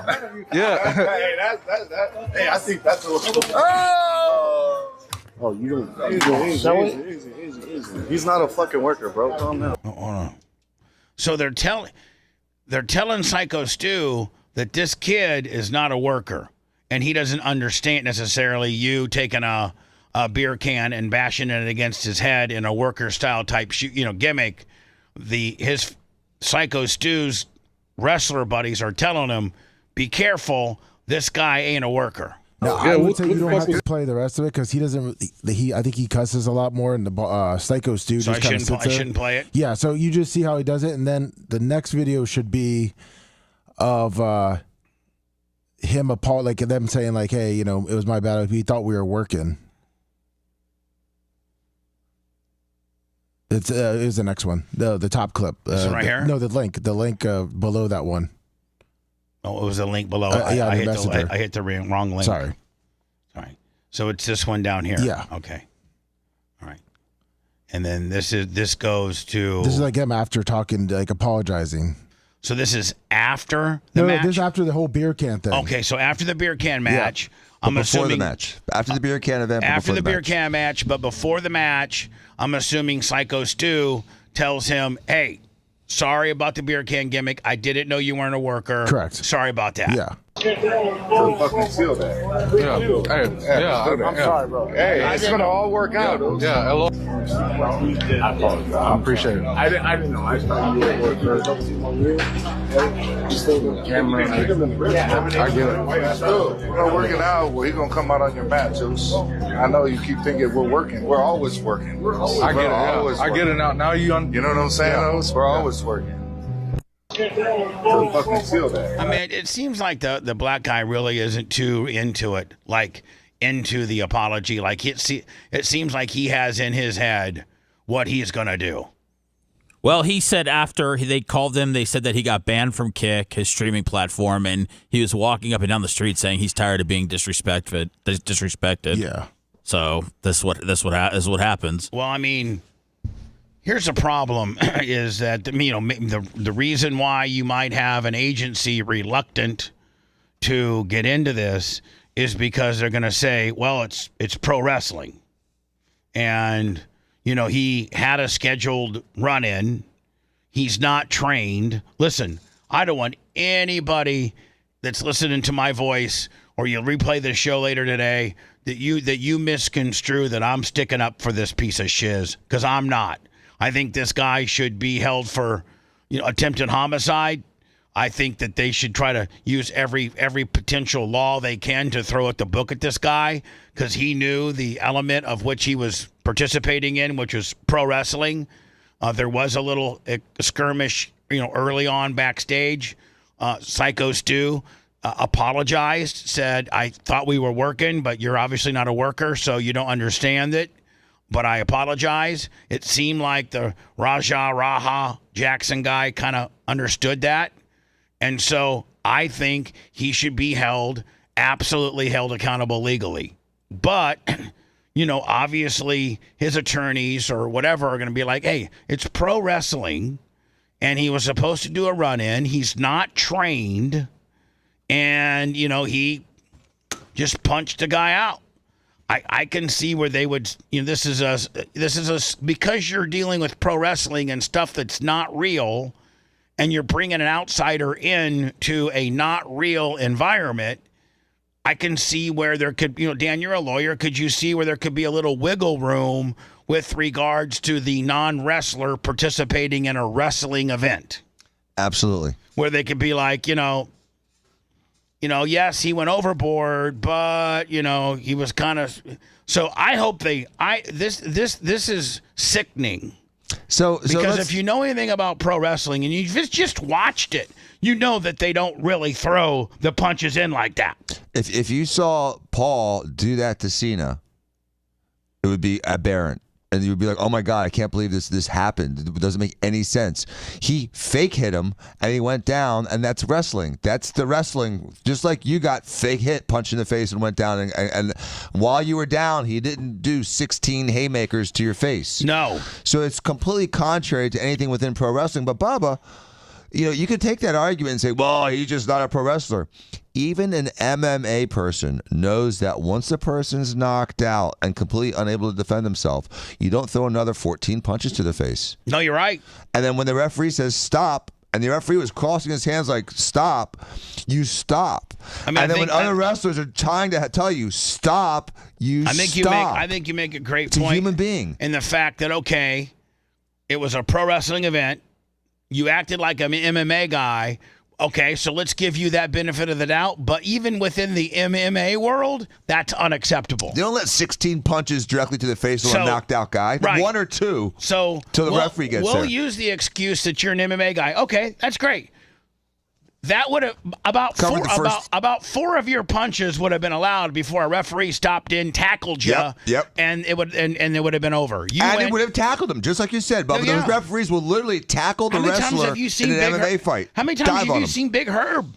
They come in and Superman the guy sometimes. Yep, the bear hug him, knock him off the guy just to stop him. And so, do you think we put these, Bubba? Do you think we put people like this in society? We put them to sleep. There's no rehabilitating these psychos. I know we normally just kill murderers and child rapists, but I mean, could we just what is this guy going to ever contribute to society unless the government uses him as some sort of weapon, to defend us? Like I don't know. This guy will never be a contributing member to this society. Guy's already he's got a bad attitude. He's already got head trauma. Well, I sent you his dad's Rampage Jackson's response to this. And wasn't Rampage Jackson always a problem, or was he always pretty good? No, he's just considered a badass MMA guy.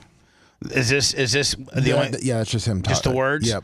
I like to clear up the misinformation about my son RaJa. I've been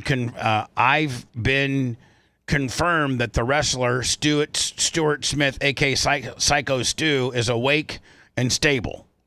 RaJa was unexpectedly hit in the side of the head by him moments before Smith's match, which is the beer can. Yeah. Correct? Yes. RaJa was told that he could get his payback in the ring.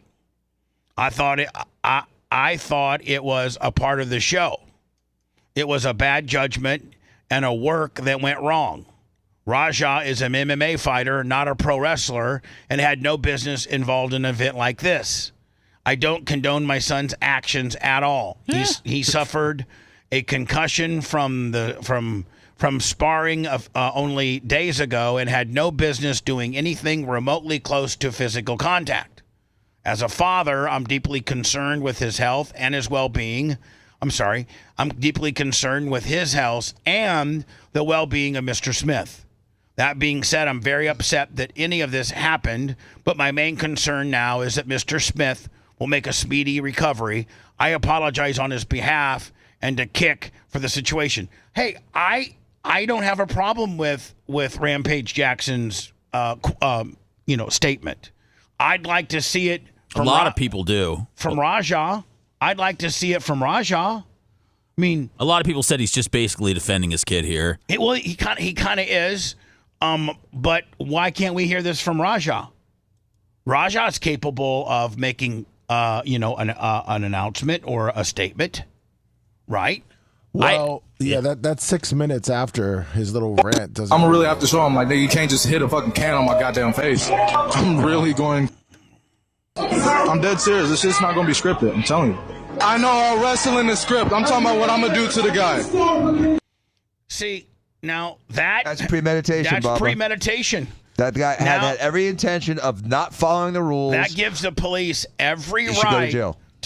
To cuff him up and to detain him and to arrest him for attempted murder. Attempted first, second, third degree murder. Could that be attempted murder? It's I think absolutely so. attempted Okay, murder. because I think that's what a lot of people are saying. I didn't know if it was extreme. I absolutely It's premeditated, and he tried to he kept and hitting. Seth, he went in before, which brings you the premeditation kicker. He went in and said, I know this is pro wrestling, but I'm going up and be like, he premeditatedly tried to kill this guy. I just want to make sure they're not going to get him with like an assault or a battery or something. Like they've got a real charge on this dude because there's nothing positive he can contribute to society at all.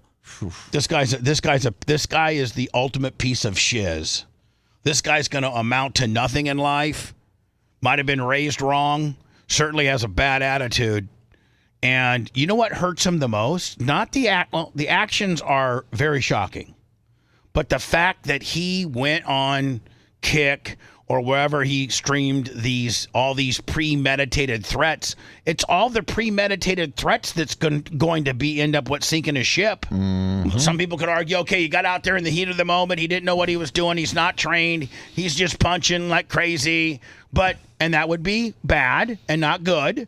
But since there's 2 or 3 different excerpts of him saying, I know this isn't pro wrestling. I'm going to beat his ass. This is also a product of the streaming environment today. I think that another one where you have cameras following you at all times. And you got to be outrageous. I'm not saying he needed to do an attempted murder for Kick it all, but like you feel like you're important. You feel like everything that you do is being seen by people, so therefore it means something. And yeah, I think you just walk maybe around. Go overboard. Than your Rampage Jackson son. I mean, I don't know. Well, it's like Seth said, the 6 minutes after the whole thing where he pretty much buried himself even more while streaming. Yeah, I mean, listen, help. if it was just the act, that's bad. It should be punishable, absolutely. But you can't show a premeditatedness in there. And afterwards, apparently, Bub, Lemmy's saying he showed lack of remorse. Right. So I'm just saying, it still thought it was intentional. Just the event, just the event, he'd have a little bit of room to stand on. But all the pre and post, that buries a guy. He's done. You're done, brother. You tried. You mentally had it in your head to go out there before the match and kill him. And then after the match, you doubled down on how bad you beat his ass. You need to go right to jail. Seth wants to put you in an electric chair, and I don't necessarily disagree. Yeah. I don't think you can be... I think an asshole like you, my friend, is going to be an asshole for the rest of his life, and have the same type of mentality that you have, that if we don't do something drastic to you, you're a broken person. You're going to do this again. This is a learned behavior. You're a monster. You're not a human being. You're a piece of shiz. Well, he's sick of being called a bitch. Well, he's going to be someone's bitch for the next 20 years. And then I can't wait for him to be going to feel it. I don't know. I actually think he could probably handle anybody in prison. Not really. Not 7 people. Hold on, Seth. He can handle any one guy. Not 7. He can't handle 7 skinheads on top of him. Right. I'm just telling you that right now. Look, I know those wrestlers aren't all skinheads, and I know one of them had his mask painted like a clown, but it took a hell of a lot of guys to get him off Stu. But you know what? How many more guys in prison there are than just those 5 guys that try to take him down in the wrestling deal? There's really big dudes who look like Ty J. Armstrong that are rolling through the prison 8 deep. Wanting to whip his ass. Got to be some easier ass to acquire than that. It's like that bucking Bronco ass. You know what I'm saying? If you could hold on or not. If you love that segment, then check out BubbaArmyHQ.com and do a deep dive on past shows. The Bubba the Love Sponge Show will be right back.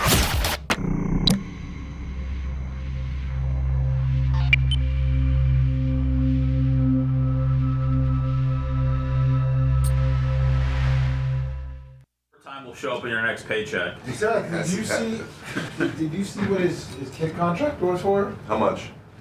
$500,000 a year. God, dude. Kick? Yeah. Why are we on the phone with him? Kick's got stupid money.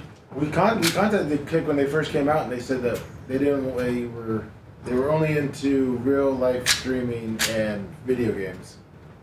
We should call him again. They want the people that just follow. Aren't they based out of Bradenton or no? No, that's a Rumble. Kick is California, I believe. Yeah, they want the people just walking around, messing, Yeah. That's all it is. Yeah, The in real lifers? Yeah. The IRLs? Yeah. Was it the people that got killed on the Vegas Strip? I feel like were they kick streamers or something else? Maybe not. I think they might have. They were YouTubers. YouTube. Yeah. Okay. They just had beef. Oh, they were on YouTube. Yeah, that's right. No, Kick has like those young guys that go fuck with people. Yeah, I know. I hate it. I hate it. And weren't they Slate? Were they Slate, or was that their sponsor? I think so. Well, what's Slate, Seth? I think it's gambling, but they remove it whenever a video gets posted on Twitter. They remove it because they say it's advertising. Well, so Rampage Jackson signed a deal with Kick, and that probably helped get his son to. Oh yeah.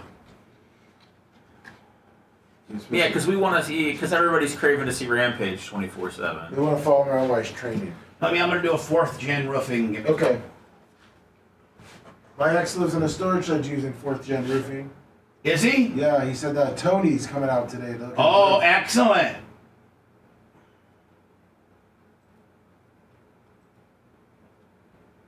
I'm going to play the video, so.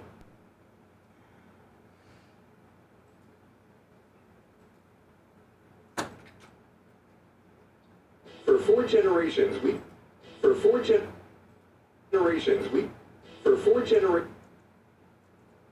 So send the whole video thing to me, let me. Okay.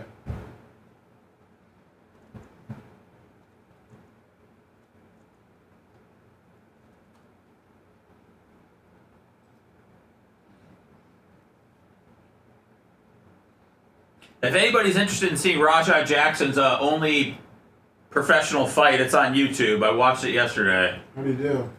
He lost. It went the distance. But it was also 3 years ago, so I'm not sure what's been happening. So he here. hasn't been fighting since, or hadn't fought. Yeah, I'm not really sure what's been.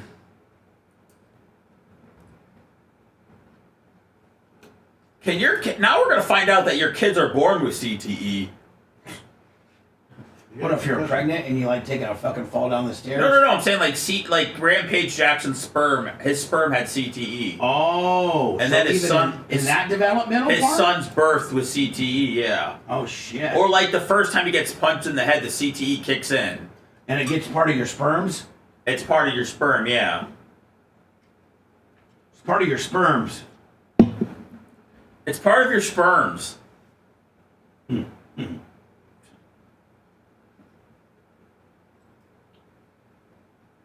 And by the way, that wrestling promotion is where you'll be able to see Lummy next time they come to Tampa. He'll be doing a run-in with Matt Riddle. That's right. Just imagine if Lummy went into business for himself. I'm not gonna. I want to pull my punches.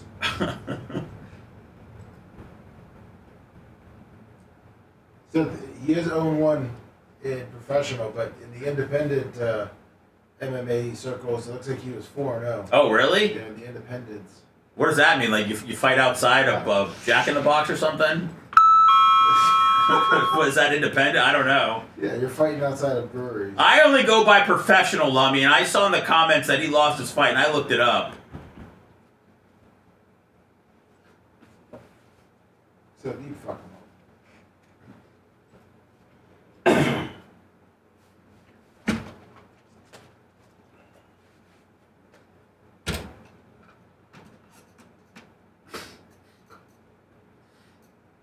Nick wants you to do that to Daniel Rose. Oh, little Daniel Rose.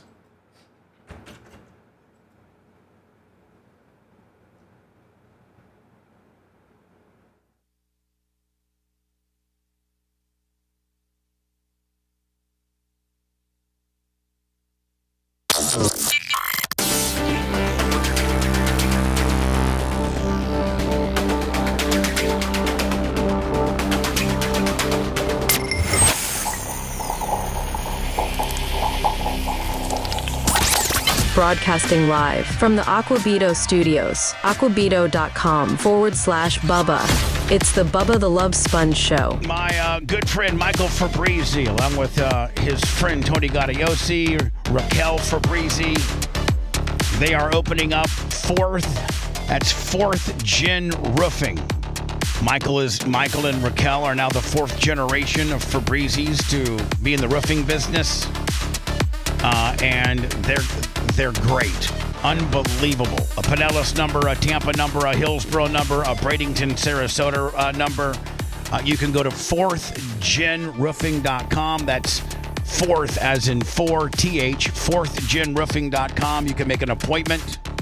Lummy, I'm going to be meeting with, I think, Michael Wednesday because I got a little roofing issue I need him to look at. Oh, perfect. And I think one of our listeners, what was it? My ex lives in a storage shed. My ex lives in a storage shed called Fourth Gen Roofing to get an estimate. I think Tony's coming out today to give him an estimate. Yes, he is. For 4 generations, we've been more than just roofers. We've been your neighbors, providing Tampa Bay homes with superior service. 4th Gen Roofing are your local roof repair specialists with decades of expertise and knowledge. Our family's legacy of highest quality craftsmanship lives on through every project. Man, look at that hard work.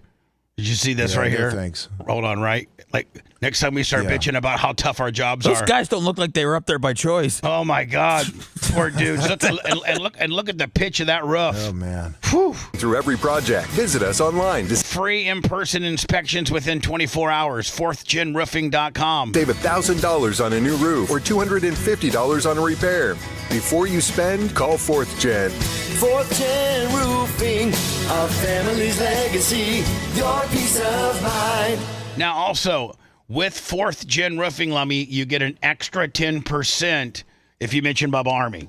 Nice. So, whether it's up and beyond the $1,000 new roofing, 250 repair gimmick, mention Bubba Army to your salesperson, and you will get 10%. fourthgenroofing.com. Good people. I'm trying to help a kid out. I think they got like 5 or 6 crews. They're booked out 2 weeks. They're doing good. They're actually doing pretty well. They spun off the the original OG handyman, and now they're doing their own. Hi, you're on the air. Go ahead. Hello? Hello? Yes. Oh, hey, sorry. I had a quick question for you as well as the doctor about Hulk and a medical history that he had. Hopefully not getting in trouble for this one, but well, I can put you on protection so that nobody even knows who the hell you are. You'll sound like Minnie Mouse. I would love that. That'd be great. All right, so I got you on. You sound like you're transitioning. Actually, you sound like almost a man. Okay. Go ahead and tell us. You can tell us anything that you have. Obviously it's your opinion, and if you experienced it, it's okay. And now nobody knows who you are. So go ahead. Thank you, Bubba. Okay. So my question is, would polycythemia vera have anything to do with his death? And if it would it have been told on the death certificate? Did you say hyperglycemia? No, sir. Polycythemia vera. See, Dr. Dan's not here right now. Oh, he's not. No, he just left. But I can write that down, and he'll be here tomorrow. And so, what is it again? Is it what is? Well, you being his best friend, I'm sure you know he had to have his blood drawn every couple weeks, and if he didn't, his blood would thicken to the point. And I think Brooke had something similar like that. She did state something like that when she had called your show. And I have I have the same thing. It's where it's where your hematocrit and your iron levels. It's where your hematocrit and your iron levels are too high, and your blood becomes too thick. And so every 112 days, I go to the big red bus, and I get double red blood cell. I do double red blood cells donations, and then that keeps my hematocrit and it keeps me, from having syrup blood, right? And I knew, that's right. Yeah. And I think Hogan had that, and I think he did take care of that. I think that was one of the things that he kept up on. Okay, yeah, because I did encounter him a couple times. Very nice man. I don't know him personally. I just know of him when I would draw him. So that's why I never once since his death did I even see that. So I guess that was my question: is would it have had anything to do with his death? or would it have just been, you know? Well, it probably had nothing to do with this. This is just my opinion. It probably had nothing to do with it due to the fact that he kept up on it pretty well, and his levels probably weren't, out of whack on the deal due to the fact that I know he did keep up on that. So if you keep up on it, as you know, then then it's not a problem if you keep up on it. Yeah, and that's why I wanted to ask you because, I mean, when I encountered him, basically that was like years ago.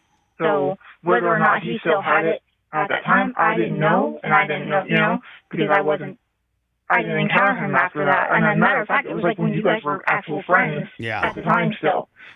So I had to ask. It was bugging me. I've given a total of 10 gallons of double red blood cells. That's how much I keep up on it, and I know that he did that as well. So he did. Yeah. So anyway, I appreciate. More importantly, I appreciate you listening to the show and calling in. Thank you. Oh, thank you, Bubba. Good to see you. Good to see you. Thank you. Okay. Bye now. I mean, I think we're getting far more females than we used to get. Definitely. Supposed to be this badass shock jock pissing everybody off, but I'm getting the chicks again. They love you. Sorry. Hello.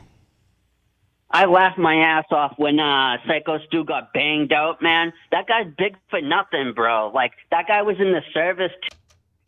Listen, you little mini munchkin from Massachusetts. No wrestler, and obviously you're believing his gimmick too much, because I'm sure that Syko Stu was probably a pretty good dad, pretty good dude, and because you hate him because of his character that he plays at WWE, or I'm sorry, in pro wrestling, makes you sound like such a mark. Now, if you actually had some real life, interactions with the guy, and you could relate to those, I could potentially listen to your nonsense. But if you're just going to say, Syko Stu was a real asshole because I watched his last 2 matches and he, knocked a guy over the head with a chair and he said he hated America and all this kind of nonsense, just makes you kind of a mark, my friend. But you're not banning the little guy, are you? I'm not banning the little guy, but the little guy needs to think twice before he calls up with this nonsense. He's called twice today, I know, that kind of leads me to that. Yeah. Quit being a mark that calls in just to hear yourself. Actually think about what you're going to say and have something constructive to say. We like you, little guy. We could have a future together. Yeah, but call in for smart stuff, little guy. Think twice, little guy. Little Massachusetts Mike. If before you call, go and ask a normal-sized person what they think about your take. Yeah. And if they say it sucks, call us up. Right. Hello, who's this? Hey, Bubba, it's Jeff over in Oviedo. Hi, Jeff. How are you? Good. Just wading through this Hogan Hogan stuff. stuff. I'm sorry. I just wanted to make sure you got your TNA wrestling cards. The Mrs. Federal Gimmick and I sent you. Oh, yes, I did get them. Thank you so much for that. I didn't get an opportunity to thank you on the air, so I am now. Thank you so much for that. No, you don't have to. You don't ever have to thank me. We just wanted to make sure you got them because we know you really wanted them. I'm trying to collect them and, put corner the market. So I don't know if I'm ever going to make them a collector's item or not, but hey, we're going to at least try. Well, we'll keep looking for you out on this end of the world. Appreciate it, my friend. Be safe. You take care. Thank you, buddy. Hello. Hi, this is Bubba? Yes, it is. Hey, how you doing, sir? I'm actually watching you live right now. Appreciate you taking my phone call. Where are you watching us at? I'm in Conroe, in Texas. No, I'm talking about, like, you on Rumble, you on Twitch, you on Facebook, you on YouTube? YouTube, perfect. YouTube. Love YouTube. Go ahead. Yeah, so I just wanted to touch about the RaJa incident that happened. If you see a lot of that, even after they shook hands and they made up, they told the wrestler that is talking to him, if you see the video when they're making up, he told him just to do a takedown and a soft punch. It wasn't to, beat the hell out of the guy. And I don't know if your the guys that are with you can see those videos, but they're all up there. And then on top of it, after the incident, when he is leaving, the wrestler that told him to do the soft punch and the takedown calls him and basically says, "Hey, what was that?" This guy, talking about Syko Sid is laying down on the floor on the mat, and he basically says to him, "Oh, my bad." Like, you could tell he Well, doesn't care. there's a lot of different footage of the RaJa kind of peacocking and being boastful about how bad he beat the guy's ass before and after the event. So I think that's what's going to be that's the problem. If he just went there and beat the guy's ass, he could always just say, hey, I'm an MMA guy. I didn't quite understand what I was supposed to be doing. But, again, I think that's pretty much a lame-ass attitude, because even in the MMA world, if you lay that many punches to a guy's face and he's out, Herb Dean or the next guy, they're going to tackle you.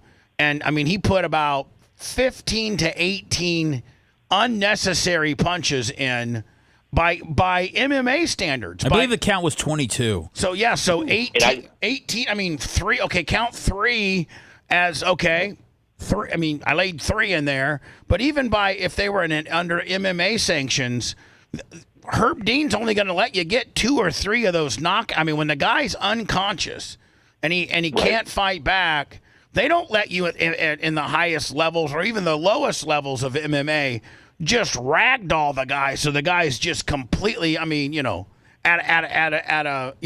a situation where he could get brain damage each punch after the knockout is a potential life-threatening punch. So, by MMA standards, which are much stringent than pro wrestling, that guy would have been tackled and stopped after the second or third punch. So for him to go on for 18, 19, 20 extra punches just showed you his premeditated mindset, and that he legitimately wanted to hurt this guy and had legitimately made it known on his Kick channel and other channels that he didn't care about whether it was pro wrestling or the next thing. He was going to beat this guy's ass. And when and Bubba, I'm sorry, I just wanted to add one more thing, and I'm sure you can look it up. In the video, there's a video of Rampage calling RaJa, and Rampage is making fun of the situation and was like, oh, I heard you got beat up by a guy in tights. Like, he's not like, hey, what the hell are you doing? He's laughing and giggling and, adding on. So I'm just saying, there you could tell there is zero parenting. Like, we could say whatever about Hogan and, how his parenting style was. This is a whole new level. You just saw the live video of your son basically just killing somebody or could have killed somebody, and you're calling to laugh and giggle and say, I heard you got beat up by someone in tights. Yeah, and then go into what Seth said. Accelerate your actions by everybody feeling that streaming, that they have to go the extra mile or be extra shocking or be an extra dick. Accelerate that by the streaming fact that you're kind of in a show-off mode, and now you have a perfect storm of, potentially causing a man, forever. You just go way, way up and beyond what's needed because you're streaming and you're trying to outdo the next guy. And I think that makes for a perfect storm, along with the potential lack of parenting, along with the pre-bragging, along with the post-bragging. And, like Seth said, this guy's a piece of shiz with no redeeming quality, and Seth wants to put him in the electric chair. Of all the people that we've talked about since Seth's been on the show. Put him down like a dog or whatever, however Trump said it. This is the first person that Seth has actually called for an electrocution. No, have laps of love come over. RaJa could be at his house in his bed. He can go away peacefully. He can be licking some ice cream. They give him the shot. Boom, it's over. Okay, then we don't have to worry about this guy. All the years that Seth Kushner has been on my show, he's never called for a man's execution until this one. That's how upsetting it is to him. I stand with Syko Stu. I just want to say thanks for taking my call, and thanks for letting me talk to you. Appreciate it, buddy. Thank you. Here's what's disturbing. Let's take RaJa Jackson and throw him in this person's. There's 1.6 million people that have signed a petition to free the illegal immigrant driver that made the U-turn, the illegal U-turn on the Florida Turnpike that killed 3 innocent Americans. And there's actually they're approaching 2 million people that have signed a petition. We, the undersigned, respectfully petition the clemency or sentence reduction on behalf of the 28-year-old man who in a tragic and unintentional incident caused a truck accident that resulted in the loss of 3 lives. At the change.org petition says, consider alternative sentencing options such as restorative justice measures, counseling, community service, aligning both with accountability and compassion. How about the fact that this guy... Is this a joke? I mean, do you think that someone said... No, this is not a joke. There's a video, I think, of his wife. Yeah, here we go. I don't think this is a joke. Sport of Rajinder Singh. I know it was an accident. He made a terrible mistake, not a deliberate choice to harm. Is her kid grabbing her ear? Yeah. Kid's getting an ear grip in. I know it was an accident. He made a terrible mistake, not a deliberate choice to harm anyone. He was. How about the fact that he was issued a CDL and illegally, didn't jump through or get the proper training that most semi-drivers and CDL people have to go through. Most great ones like, Scout and Big Gulp and Greg and Amy and Buzzard Bob and just all the great FTEs that we have out there. The poor, the hours and hours and hours long trainings that real CDL drivers get. And how about the fact that it was about a year ago that he took his semi on a wooden bridge that completely destroyed the semi unit and the bridge. Yes. On a bridge that was weighted at 6 tons.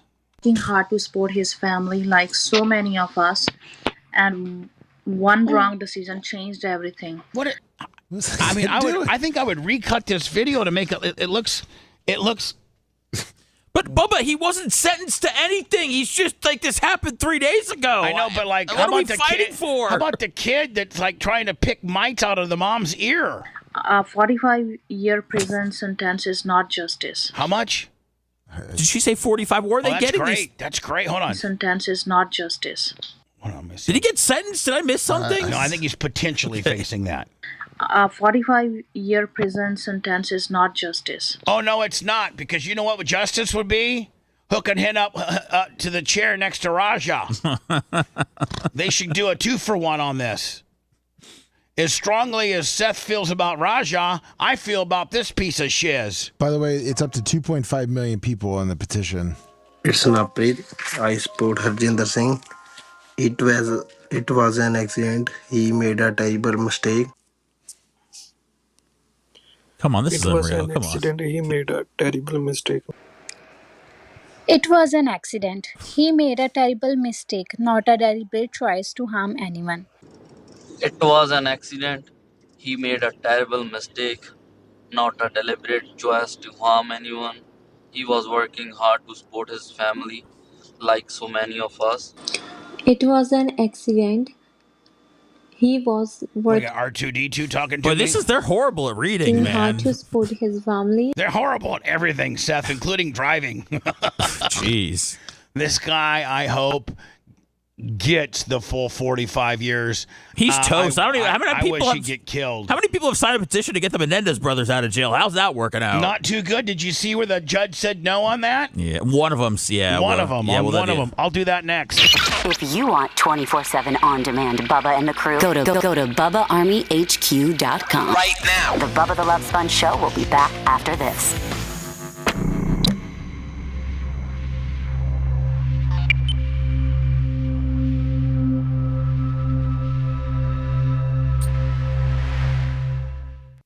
Terrible accident. Is that right now? The radar right now? Please. He did not mean it. That's coming to us, isn't it? Yeah, it is. It was a terrible accident. Please. I sent you a picture of Fort Jen. Dan was getting on the on-ramp and took a picture of their truck. You took a picture of who? Dan sent me a picture of he just got on whatever 275 and there was a Fort Jen roofing truck right next to him. You're kidding me. So he took a picture and sent it. Is there a bad guy at the Bubba Brush? You didn't get it in the Messenger? Oh, in Messenger. Yeah. Oh, okay. Sorry. You got. I know. I apologize. You got to understand. Oh, cool. Those are nice trucks. Nice. Oh, fuck yeah. I mean, look at that dump trailer. Yeah. That's badass.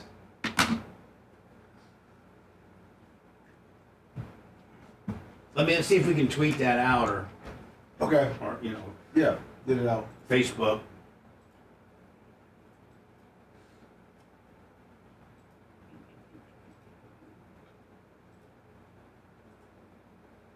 What up, Berto?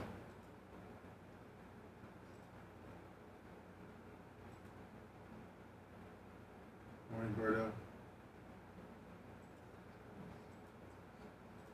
Please! It was a terrible accident. Please! Please!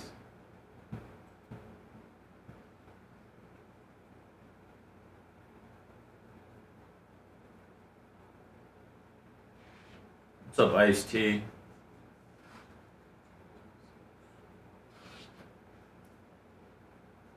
Matt Carson, Dan Wiz.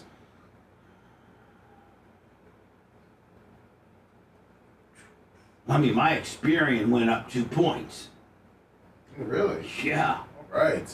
I'm almost 700. Woo! I think I gotta get like 750, don't you? Thanks, Jared. I'm jacked. Just that, yeah. Hey, at least you're almost over 7. Disheveled, unkempt, disgusting.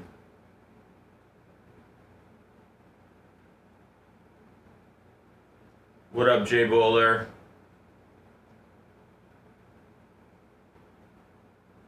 Thanks, Cash. I'm glad, man. I'm glad people liked it.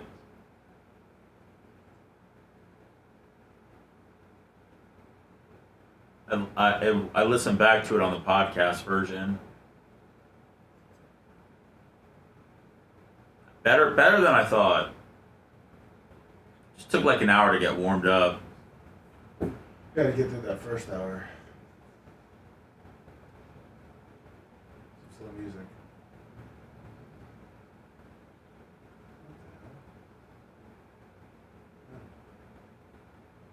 What's up, Dave?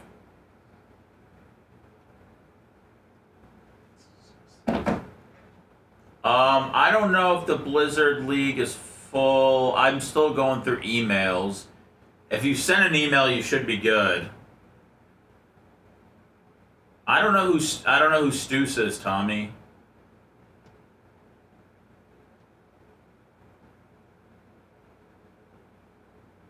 Yep, sweet ass Jordan Kobe card, that's for sure. Fuck yeah, Xerxes. I guess I just have to make the playlist public. But I got a Blizzard playlist. Thank you, Tina. Oh, Seth, I think he was talking about Syko Stu's Facebook. Oh, Psychos. What he put ST. Oh, Stews. Oh, okay. Thank you, Tommy. I got you. I'm glad Lummy can understand stuff. I can go look and see what he was talking about.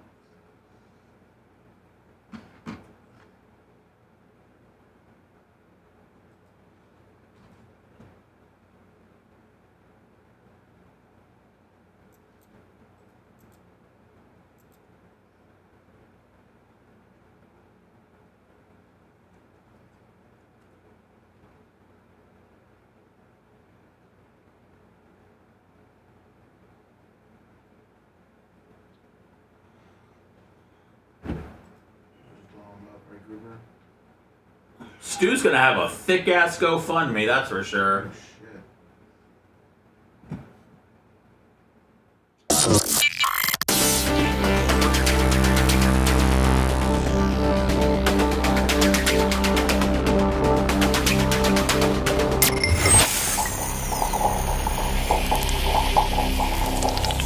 Broadcasting live from the Aquabito Studios, aquabito.com/Bubba. It's the Bubba the Love Sponge Show. The Uncensored Monday show. Myself, Lummy, Kush will be about, let's say 20 after, 15, 20 after.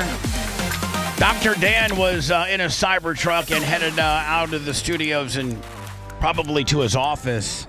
And as he was merging on 275, you know, when you merge from 275 from from West Shore, it's always a log jam, even if it's 2 a.m. on like Friday night. Yeah. And he's merging onto 275, and look what is right beside him. I know 4th Gen just started their roofing business, and it's got, again, 4 generations of people that are participating in the roofing business. But my God, talk about nice equipment, Lummy. Yeah, no kidding. That's a brand new Ford F-250, maybe 350, along with probably no less than $25,000 dump trailer. Oof.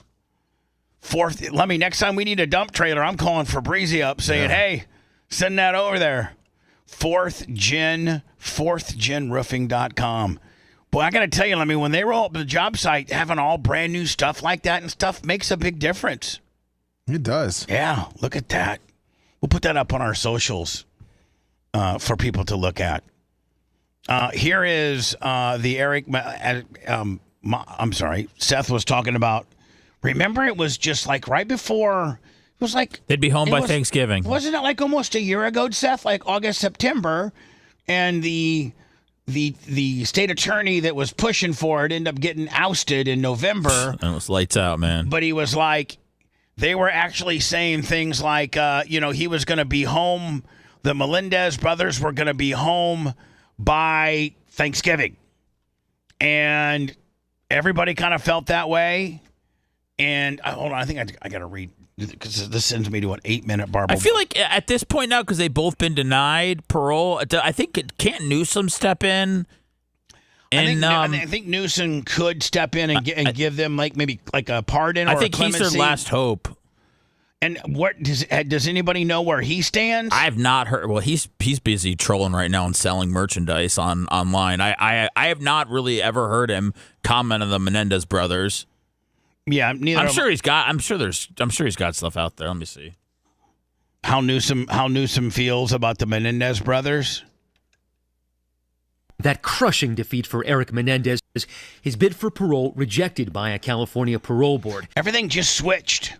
As soon as the state attorney that was pulling for this got beat and the new guy walked in, it was lights out. Eric and Lyle have been behind bars for decades for the shotgun murders of their parents, Kitty and Jose. I watched the documentary, and his dad might have been playing with his butthole. Oh, boy. It says the board's chief counsel has 120 days to review any decision, after which California Governor Gavin Newsom has 30 days to affirm or reverse it. He said in the past few weeks that he takes his oversight role seriously and will assess each case carefully. So he could overturn it. He could overturn it. Go. The parole board denying Eric Menendez's bid, citing the brothers' merciless murder of their mother, Eric's pre-murder burglaries, and his repeated use of illegal cell phones in prison. And in that marathon session via video link, the now 54-year-old first grilled about the savage murders of his parents. And just as he had claimed in that first trial, Eric Menendez said they killed after years of sexual abuse by their father. Fear was driving me to that den. Our lives were in extreme danger immediately. Once they broke the secret of that abuse, they said they feared their father would kill them. And when asked why he killed his mother, Eric described feeling betrayed when he learned she knew about the abuse for years. He said, I saw my mother and my father as one person after I learned that she knew. So what cooked their goose, Seth, is when they went out partying afterwards and were at the front row of the Lakers game and ordering car service and all that kind of stuff. If they had just... I would have felt good, too, though, if I killed the people that were ruining my life. True. I was running into the den. I was in a state of terror, of panic, of rage. A parole board member telling Eric he understands the concept of the learned helplessness for sexual assault victims. But that same member then excoriated Eric's record for being, quote, replete with diverse violations, including violence, manipulation, misuse of things. You have criminal acts, he said. And the commissioners hammering Eric about his serial use of illicit cell phones in prison, Eric admitting he paid $1,000 for one of them. He said, I really became addicted to the phones. You're doing life without parole. This is not really harming anyone. The hearing's final words left for the victim's family, in this case also the brothers' families. One of them, Jose Menendez's sister, Terry Baralt, speaking rapidly, almost out of breath, she made her plea, calling Eric a sweet, gentle soul who deserved to be protected from his father and has repeatedly over the past 35 years asked for her forgiveness. She said, I want to make it clear. that although I love my brother, I have fully forgiven Eric. So her brother was the dad. Yeah. But in the end, those pleas were not enough. LA's District Attorney Nathan Hochman saying overnight in a statement, the board correctly determined that Eric Menendez's actions speak louder. Yeah, see, Seth, he went this the new dude. The old guy liked him, but the new dude that got elected in and beat the old guy by like 30 points because the people of Los Angeles thought the old guy was a piece of shiz. I say let him out. What, are they going to kill their parents again? Let's do it. Let's do it. And with the brothers forever linked by the murder. I say let them out. What are they going to do? Kill the parents again? Let's do it. I mean, if you're Newsom and you decide to run for president and you start bringing the Menendez brothers everywhere with you, and you got Megan Thee Stallion, I mean, you're getting pops left and right. Second chances might already be sealed. With the Lyle parole hearing, I doubt the parole board is going to do anything different. My opinion is that the parole board is going to treat the brothers exactly the same way. I agree. Unless Lyle has had less cell phone violations. Now, Eric Menendez might be able to get in front of another parole board in about 18 months or so, but the way the system works is that each of the brothers' cases is judged independently. So Lyle today will meet in front of a separate parole board panel, and the Menendez legal team is a little bit more hopeful about his case because he has fewer cell phone infractions and zero history of violence in prison. Cell phone infractions. Wouldn't that be unbelievable if he got out and the other brother had to stay in? That's dicked up, man. That's cool. Keep them together. Let's call it 15-20. Sounds good. Got it? Yes, sir. Thanks for letting me finish. You've been listening to the Bubba the Love Sponge Show, starring me, Bubba the Love Sponge, co-host and show historian Lummit. It's Seth, co-host and president of podcasting. It's Brian Matroni, king of counter programming. You're wiring up. It's Mini Macho. The BRN agent, Thomas Buttoned Up B. Co-host Dr. Dan Diaco Esquire of Council. Co-host J. Diaco Esquire, the Spitting Cobra of Council. Now, time for the legal disclaimer. Exactly. The Bubba the Love Sponge Show is intended solely for the enjoyment of our listening audience. Any rebroadcast, retransmission, or other use of this show without express written consent of the Bubba Radio Network is prohibited. We must dissuade him of this delusion. Until next time, always remember. I'll repeat hello.